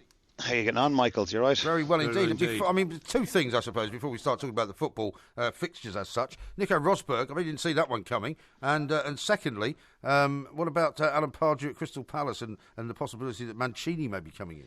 Yeah, I love the way you kind of do that. You kind of say, and here we are to talk about the football. So Formula 1 anyway. What do you reckon? But actually, I got a tip off from producer, so I'm fine. So yeah, Rosberg, actually, that is totally a bow from the blue, isn't it? I mean, it is. There's nothing dramatic in it, is there? It's just like I mean, it's obviously dramatic news, but there's nothing dramatic behind it. I think it's just he's kind of just maybe he was losing his graw for the game and just thought now it's not going to get any better than this. No, Paddy, he's bottled it. He's bottled it. Do you reckon? Well, we're not going to have that argument again. We've already had that argument. My question is, what's the book on who's going to be his replacement? Yeah, well, actually, depending on who's going to be the champion next year, first of all, they've got Hamilton is short price favourite. Now, it's kind of good news for him, I'd say. He's 5-4, and Verstappen's 11-4, and then Ricciardo's 7-2, and Vettel's 7-1. So I guess it's a little bit open, but Hamilton's still a pretty strong favourite. Vettel's quite an interesting bet, isn't it? 7-1. Yeah, but I mean, Verstappen, what is he now? Will he be 19? Verstappen, he'll be 19 next season. 19, yeah. I think he's only 18. I think he was 18 the first season. 18 so first he season. became 19. 19. Next He season. will be next. 19 He'll be 20, then, and then after that he'll be 21, and that's then right. in a couple of years he'll be 22. He's 22. Yeah. And I was There's going no to book say on that, by the way. What I was going to say was, Paddy, is there a bet on who's going to replace Nico Rosberg? I don't have any odds on that. I don't have any odds on that at the moment. Who do you think it would be? Well, I think they'll go after the young Verstappen guy, but I would imagine... We already had this conversation. No, I would imagine, Paddy, that Lewis Hamilton will have a huge say in who comes into that team, and he's not going to want somebody as competitive as an 18-year-old, is he? Yeah, is he going to want some experienced old-timer who's happy to do their duty and I would think do the best for the team? And will he really have a say? Do drivers have that much say? Well, I would think so. Well, until this moment, right, we weren't sure that Hamilton was even going to stay with Mercedes. That's right. Because there was a little bit of, off-the-field activity, if you like, and he might have gone somewhere else, and they might have got rid of him. Presumably that now won't happen. Yeah, it won't happen now. And it's just with Formula 1, okay? I wouldn't be my specialist topic or anything like that. But so with Formula 1, do you reckon that the driver has a huge impact? Well, I do. Mike always says that, he's got the best car. Well, he clearly has impact. But I mean, if you could put Max Verstappen in Lewis Hamilton's car, and he would probably win most of the races. Well, I agree with you, but you've got to be the best. You've got to prove yourself to have been the best driver to be given the best car. Yeah, that's a fair point as well. But would it not be? I know it's the age-old thing. I've got a better car than you. Stick them all in the same car and see who comes out on top. That would make more sense. But it's like a 20-way dead heat. Yeah, it doesn't happen. Anyway, Paddy, let's get down to what's important. What's important is Everton playing Manchester United. Excuse me, we haven't yet done Crystal Palace. What? We want to find out what the odds are for Roberto Mancini taking over from Alan Pardew. It's all about people leaving and getting sacked and all that kind of stuff today. That is speculation. The speculation. Well, Pardew is 4-7 to be the next Premier League manager to get the bullet. Bob Bradley's 3-1, and David Moyes and Mike Phelan are both 7-2. Where's Ronald Koeman? Ronald Koeman is 40-1, 4-0. Exactly. So, really? Yeah. I mean, he's probably safe. That's worth a five. Very safe indeed. Definitely. So I'll get back now to the original question before I was so rudely interrupted. Everton, Manchester United. That's a Sunday game. Sunday. Can we not start with Manchester City, Chelsea? Please? No, because this is a vital fixture. I'm going to be up there, Paddy, and I assume that Everton soaring away there as favourites. No, they're not. United are favourites. And one of the main reasons United are favourites is because as soon as you buy a ticket to Goodison Park, that means that basically that Everton are going to get beaten. He's going for 3 in a row, basically. He's had Chelsea 5-0, he's had Southampton 1-0, and so, this could be it. But although they're 5-2 at home, so it mightn't be the worst bet in the world, to be fair, because United are obviously all over the shop. You couldn't trust them at all. So this is you either back Everton or have no bet in this game, I think. United are 23-20 favourites, and the draw is 23-10. But I think it's a good opportunity. But I thought Everton had a great opportunity last week, and it all went pear-shaped for them against Southampton. But you never know at home. The early game, of course, is fascinating. Manchester City-Chelsea, because this could be. I mean, I know it's early in the season and all that, but this could be very sort of indicative of how it's going to end up.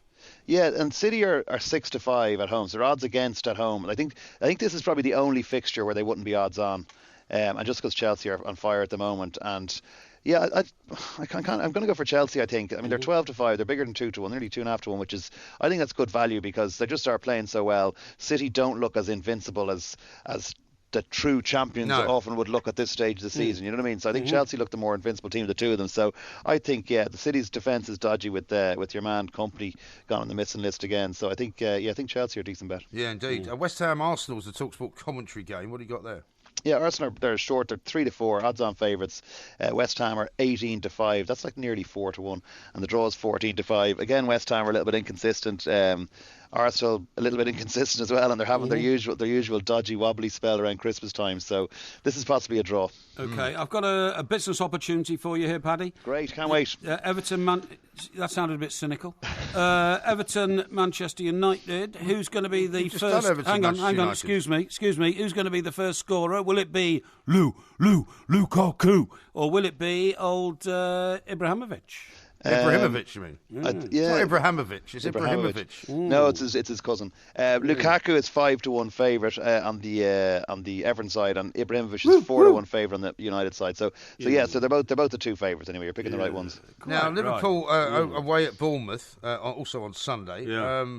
Are they? I mean, what's the feeling about Liverpool at the moment? Because they've sort of had a great start to the season, but they faltered a little bit down at Southampton. What do you reckon? They are contenders, aren't they? Really? I mean, they're odds on. They're away from home, and this is one of those ones that, in years gone by, certainly these are the ones where they've tripped up. Could have been a contender. Yeah, exactly. But they're odds on. They're 8-11, so they're tight enough. I mean, you're brave enough backing them because they are a bit dodgy against the in inverted commas the lesser teams, if you like, and they also need to put in performance against the good ones. But Bournemouth are 7-2 and the draw 3-1. But I do think that if this Liverpool team is going to be winning the title or going close, they do have to be winning these matches, and Klopp just seems to be the perfect manager, doesn't he? So you have to kind of fall in love with him a little bit. Porky doesn't like admitting to that because, of course... even Porky, you must actually like Klopp as well. I mean, it's really hard to dislike him, isn't it? He doesn't like Liverpool. No, it's not a question of liking or disliking. I do respect the guy for having brought so much verve and energy to the club, and they're doing well. But I think you'll see the same pattern emerging at Everton within the next 6 months, so not a problem. Or 6 years, very possibly. What about finally... Koeman is full of personality. Yeah, he's a really entertaining guy. He'd be worse than sitting next to Porky on a train ride up to Liverpool, I imagine. How about Tottenham against Swansea City? Because Bobcat Bob last weekend had the game of the weekend, didn't he? 5-4 against Crystal Palace. Any chance he can get anything at Spurs? Yeah, is that a good thing or a bad thing, being involved in a 5-4? Like either, whatever way you look at it, it's not great. It's exciting to watch, obviously. Well, yeah, but for him to get 3 points for the first time, it has to do something to his ego, doesn't it? To be fair, and maybe Tottenham having signed Harry Kane might help them get out their rut of one losing game. But they're 1-3 Tottenham, and it's weird because they lost their unbeaten last week, obviously against Chelsea. But they were until that, even though they didn't seem to be, they weren't playing sexier and they were still unbeaten. So they're 1-3. Swansea are 9-1. The draws 4-1. I think Tottenham are probably good things, to be honest. Right. Okay. Now you sound a bit croaky this morning or this afternoon. Yeah, sorry, What's the story? Have you got the lurgy? We had not quite. We had our. I wish I did. It's probably feel better than I do now. But we had our Christmas party last night, so it was it was pretty messy. Was that here in London somewhere? No, it was in Dublin. We had our Dublin ones. There's a London one as well. But sounds like you were indulging to excess. If you don't mind me. Yeah, I was just. Yeah, exactly. I was just. I just felt like I got fully into the spirit. I bought into the whole Christmas spirit, I suffered for it today. And I had a competitive eating challenge earlier as well, which I'm not feeling the best after. So, excellent. Well, have a wonderful weekend, Paddy. Thank you for what happened on the day, because we're doing the Porky quiz now. Okay, I'll tell you later. I mean, I know that you'd like to do a show that lasts for 10 hours in order to fulfil all the little stories. Now, Gareth Southgate, of course, missed a penalty in that version of the song. The quiz today is on Gareth Southgate, and there are 10 questions, basically all of which have one correct answer. Indeed. So there will be no mealy-mouthed kind of correct answer. begging for sort of half a point for getting none of it right at all. Or getting, you have to answer specific questions, right? And there are 10 of them. If you get one correct, you will hear this sound. It's a great moment. If you get one incorrect, you will hear this sound. Some jobs are more difficult than others. Yes. Very good. Yes. Now, are you ready for question number 1? Indeed. What star sign is Gareth Southgate? Gareth Southgate was born in autumn 1970. I think it was October. So that means that I'm Capricorn, and that's December. So December, November, October. I reckon the star sign is probably, although I'm not a great follower of the star sign charts. You seem to know quite a lot about star sign charts.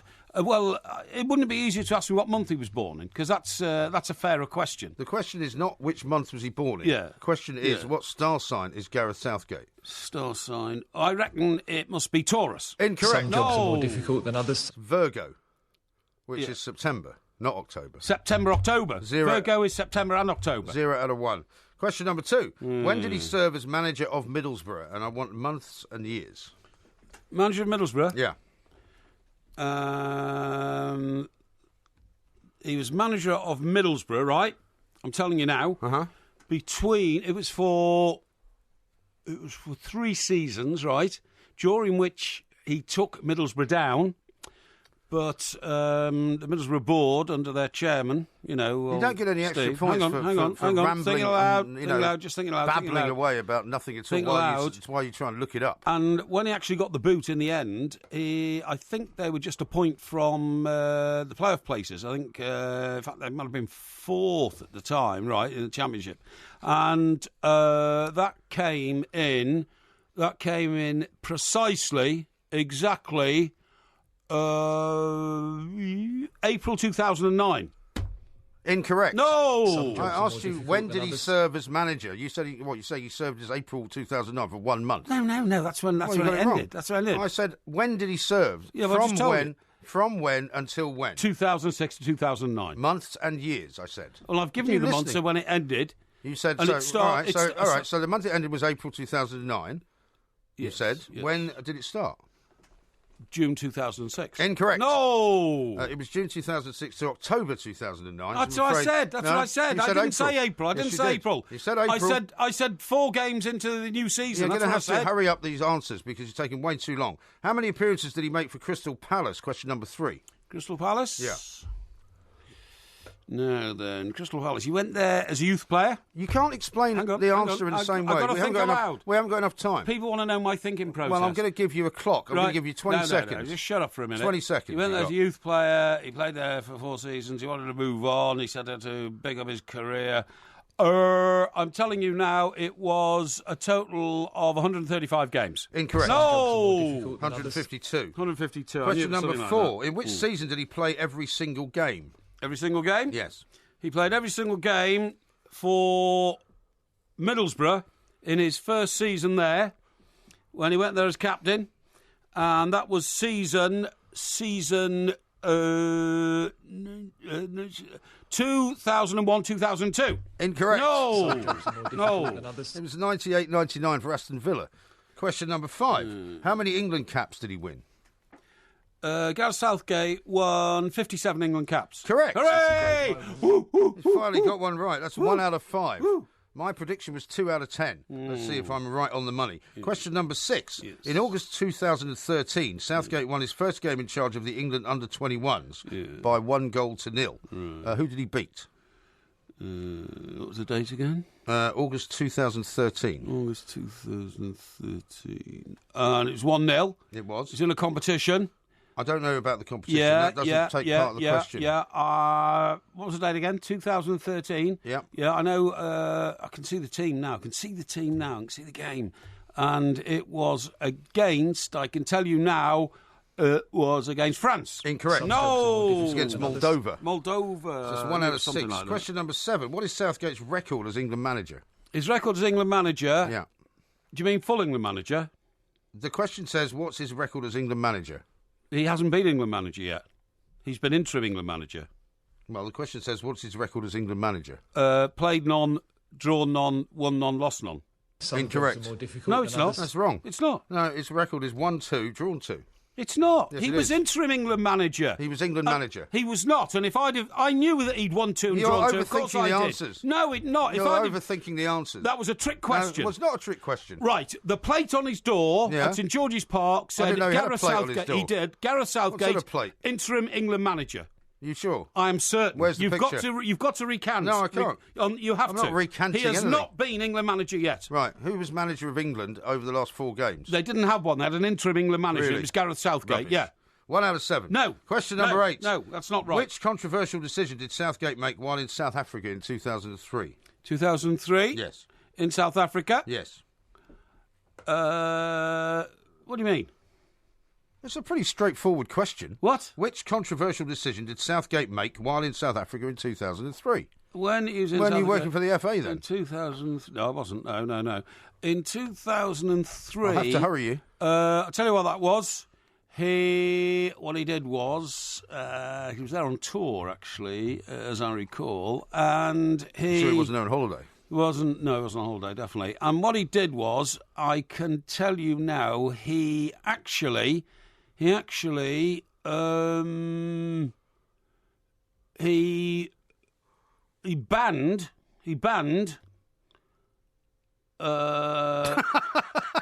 what's your problem? The way your face No. strangely changes shape. He banned the eating of certain foods to keep his players fit.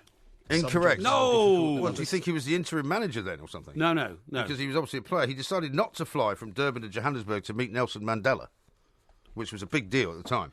Question number 9. Four of the players in that squad did that. Yeah, but he was the only one that spoke about it. Including Paul Scholes. But he was the only one who spoke about it. And do you know why they didn't go? You haven't got time. Because they said it was going to be the David Beckham show, and they didn't want to go and just be bit part players. Gareth Southgate actually said he didn't think they were there to do anything other than play football. Question number 9. Yes. How did Southgate describe himself in the book Woody and Nord that he co-wrote with Andy Woodman? How did he describe himself? Yeah, it's quite a famous quote, this. Describe himself as Pinocchio, because he had a big nose. Some jobs are more difficult than Who's laughing others. at? No, who's got a big nose? Gareth Southgate. No, he described himself as a nice guy, a bit boring. Really? Right. Finally, in your chance to have Pretty stupid description. 2 out of 10, as I predicted, where did Gareth Southgate go to school? I'll accept a place rather than the actual name of the school. Where did he go to school? Yeah. He was born and brought up and went to school in Watford. Incorrect. No! It's not true. He went to the Hazelwick School in Crawley, West Sussex. No, Nowhere he near was born Watford. in Watford. Well, he went to school Born and brought up in Watford. He was brought up in West Sussex. I don't You got believe 1 out of 10. No, you see, You I said. didn't. You said. I right? got at least 2 for the interim manager's What, you want to fight over the second one? Yeah, I do. No, I'm afraid you got 1 because you bamboozled yourself by thinking it was a trick question, but it wasn't a trick question. You always give me trick questions. I don't write the questions. Well, I don't care, but I mean, that question, by letter of the law, I got it absolutely right. He hasn't yet been England manager. Yeah, well, he's been interim England manager. I tell you what, I'd like support from our millions of listeners, please, on that one alone. I'm sure you won't get And that. as for the rest, I knew so much about the answers, it was just the preciseness of the answer. Yeah, well, you don't get anything for knowing around the answer. And who knows if any of the information you gave out was correct in any way. It was. 1 out of 10, possibly the worst performance in many a month from Porky on Gareth Southgate, a man that he knew while he was working at the FA. Shocking.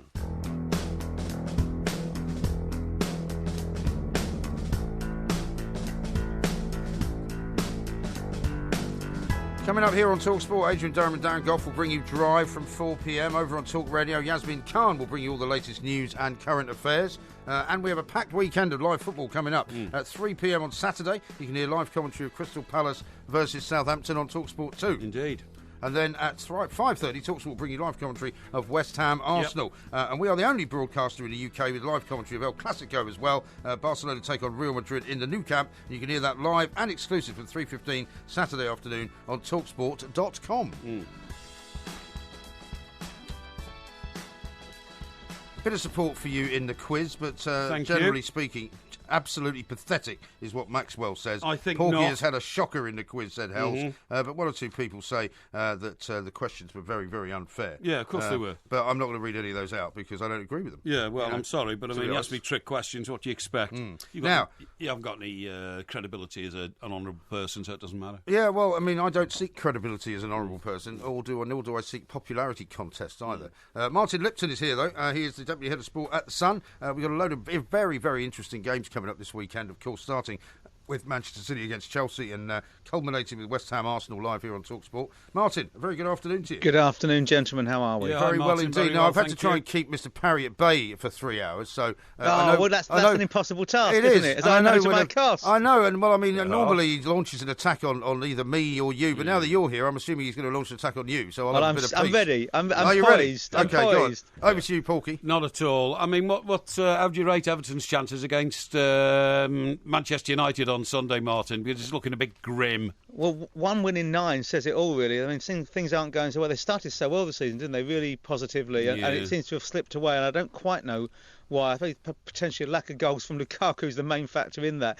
United looked a bit more like United, didn't they, on Wednesday night? So they did. I have to say, I know it's going to be less the music to your ears, Mr. Parry, but I fear for those of a goodness and persuasion on Sunday. Yeah, I mean, it's an interesting question about United, isn't it, after watching them? Because how bad were West Ham during the week, which would have made United's task look a little bit easier? But they did rather look like a sort of old Fergie team, didn't they, the way they were attacking? Well, there was a much more sense of dynamism about them. I mean, to be fair, I thought they played quite well last Sunday when they drew. They just didn't take the chances. The difference this time is that they did. But obviously a couple of goals changes the enthusiasm and confidence in the team. And Mkhitaryan looked as if he was finally coming to terms with playing in English football. And we know from his track record at Dortmund that he's a really talented player. Of course, no Rooney, which would have been a bit of a sideshow perhaps on the eve of his potential record-breaking feat. So, but once again. Ibrahimovic scored, and he is a threat against anybody. United looked much more like it. There's no question about it. They looked as if they're starting to understand what the manager wants. No. But there are still weaknesses, and defensively I think they remain somewhat suspect. Yeah, I know. And in contrast to Everton, Liverpool, I have to say, are looking sparkling. I'm not saying they're going to win the Premier League and all that, but there's a feeling about the way they're playing, isn't there? Well, they're playing extremely well. I mean, it'll be interesting now because we know that they're definitely without Coutinho, potentially without Lallana, although he may be fit, but he won't be absolutely bang on after the injury he had. So this is when the real test of Liverpool comes now, when you've got this run of games with still a relatively shallow squad, and also for the next few weeks they don't have the advantage of of playing when other teams aren't, as it were, in terms of the European thing that's taken its toll on some of their rivals. But it's a critical, up to Christmas you've got 6 games by New Year. It's bang bang bang in terms of league matches, and also of course there's other things on the horizon with the League Cup semi-final as well. Quite right. So we got Liverpool Bournemouth live here on TalkSport on Sunday, but on Saturday we got West Ham Arsenal, of course, and as you were saying, this season, this time of the season is when things tend to take their toll. Arsenal have got a couple of injury problems as well. Very much so. Fullback-wise, they're struggling, aren't they? We know that they're going to have, Bellerin's out and now Debussy. So do they go with Jenkinson, despite the way he's playing at right back, or do they make a change and maybe going with Gabriel there? Santi Cazorla's out. Cazorla's out for some time. Arsenal do seem to be one injury away from genuine worries in terms of where they are. If they were to lose Ozil or Sanchez for any length of time, that might be a critical blow for them. As it is, they are picking up points. They haven't lost since the opening day of the season in the league. That's quite impressive. But then you looked at their performance, albeit with a shadow side in midweek, and you thought, maybe they're not quite what they think they are. This is a big game for them. If they can emerge with 3 points from West Ham, they will feel that that's a significant statement of intent, no question about that. No doubt about it. Getting down the other end of the table, Martin, I mean, look, we take the mickey out of Bobcat Bob here. Bobcat Bob, got you now, boy.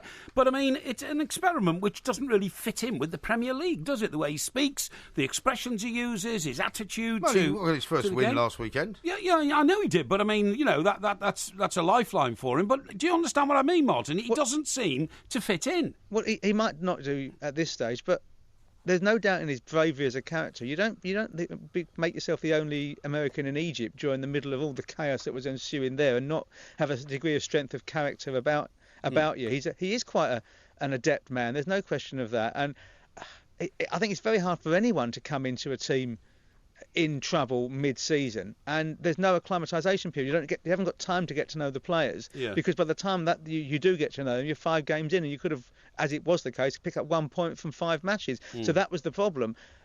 The nature of that win last weekend will be hugely beneficial for them, because they'd won the game, they lost it, and then they won it again, and that will surely give them an advantage in terms of belief in themselves. But let's be honest as well, they're not very good. No. I'm not sure who the manager would make a difference there. Whatever happens, you have to say you suspect that Swansea will be in the bottom 4 or 5 all season. Whether they can survive or not, we'll know by May. But it's going to be a tough battle for them. We haven't talked about City-Chelsea yet, but I was going to ask you, Martin, have you seen down the list a kind of surprise result, perhaps, at the weekend that we won't be expecting? Well, I'm not so sure, really. I mean, I think every weekend you get surprise results. That's the joy of the Premier League. You can't. A few years ago, you could probably pick 8 out of 10 and be expected to get them right. Yeah. It's not the case anymore. There's lots of games that can go either way. Bournemouth could get something out of Liverpool, which would be a shock result. Yeah, but Burnley didn't they? Exactly. Burnley beat them. Southampton got a 0-0 draw against Liverpool just the other week. The top teams are more susceptible, thankfully, than they ever used to be, which makes it much more entertaining and enjoyable. Certainly does. But obviously, the real focus of the weekend is going to be tomorrow lunchtime. There's no doubt about that at the Etihad, and 2 of the 3 best teams in the league at the moment. That's right, certainly. Now, the one story that we'd like to talk about that we haven't, obviously away from football, is Nico Rosberg's retirement, announced rather suddenly this afternoon. I mean, I imagine you guys are working away to see what it's all about. I mean, he's told us what it's all about, but whether there's more to it than not. Is that a big story for you for the back pages tomorrow? It's definitely on the front, back, no question. I mean, I think I actually genuinely want to take it at face value that this was the thing he wanted to do. Yeah. He has conquered Everest, and after that, nothing else gives you the same buzz.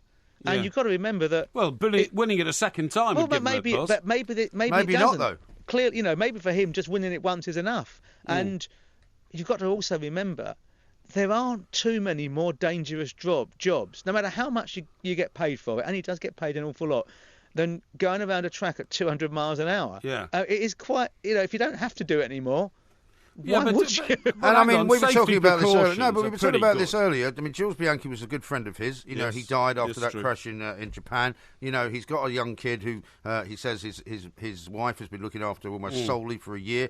I said the other aspect as well, Martin, was that, you know, his dad was a Formula One racing driver and a champion, and maybe he doesn't want to repeat the mistakes that his dad made by not being around for him. Well, also, knowing that his father's era, fatalities in motor racing were far more common, let's be honest. Absolutely. And that perhaps has been something that's been in the back of his mind throughout his career. You know, we've had some other drivers who have gone early, and also in other sports. I remember Bjorn Borg quitting at the height of his, talents. He won 5 Wimbledons, for example. But, why shouldn't Rosberg say, I've done it? I can't beat this because moment. I think he has an obligation to defend his title. I think he has an obligation as the champion to say, right, come on, take it off me. Yeah, well, we shall see. But maybe we'll come back at some point. Martin, thank you very much indeed. Thanks, Martin. Have a great weekend. Martin Lipton there from The Sun. Loads more coming up for the rest of the afternoon here on TalkSport, of course. We are the Two Mics. Don't forget to follow the Two Mics at the Two Mics on Twitter and on YouTube. Just look for Two Mics TV.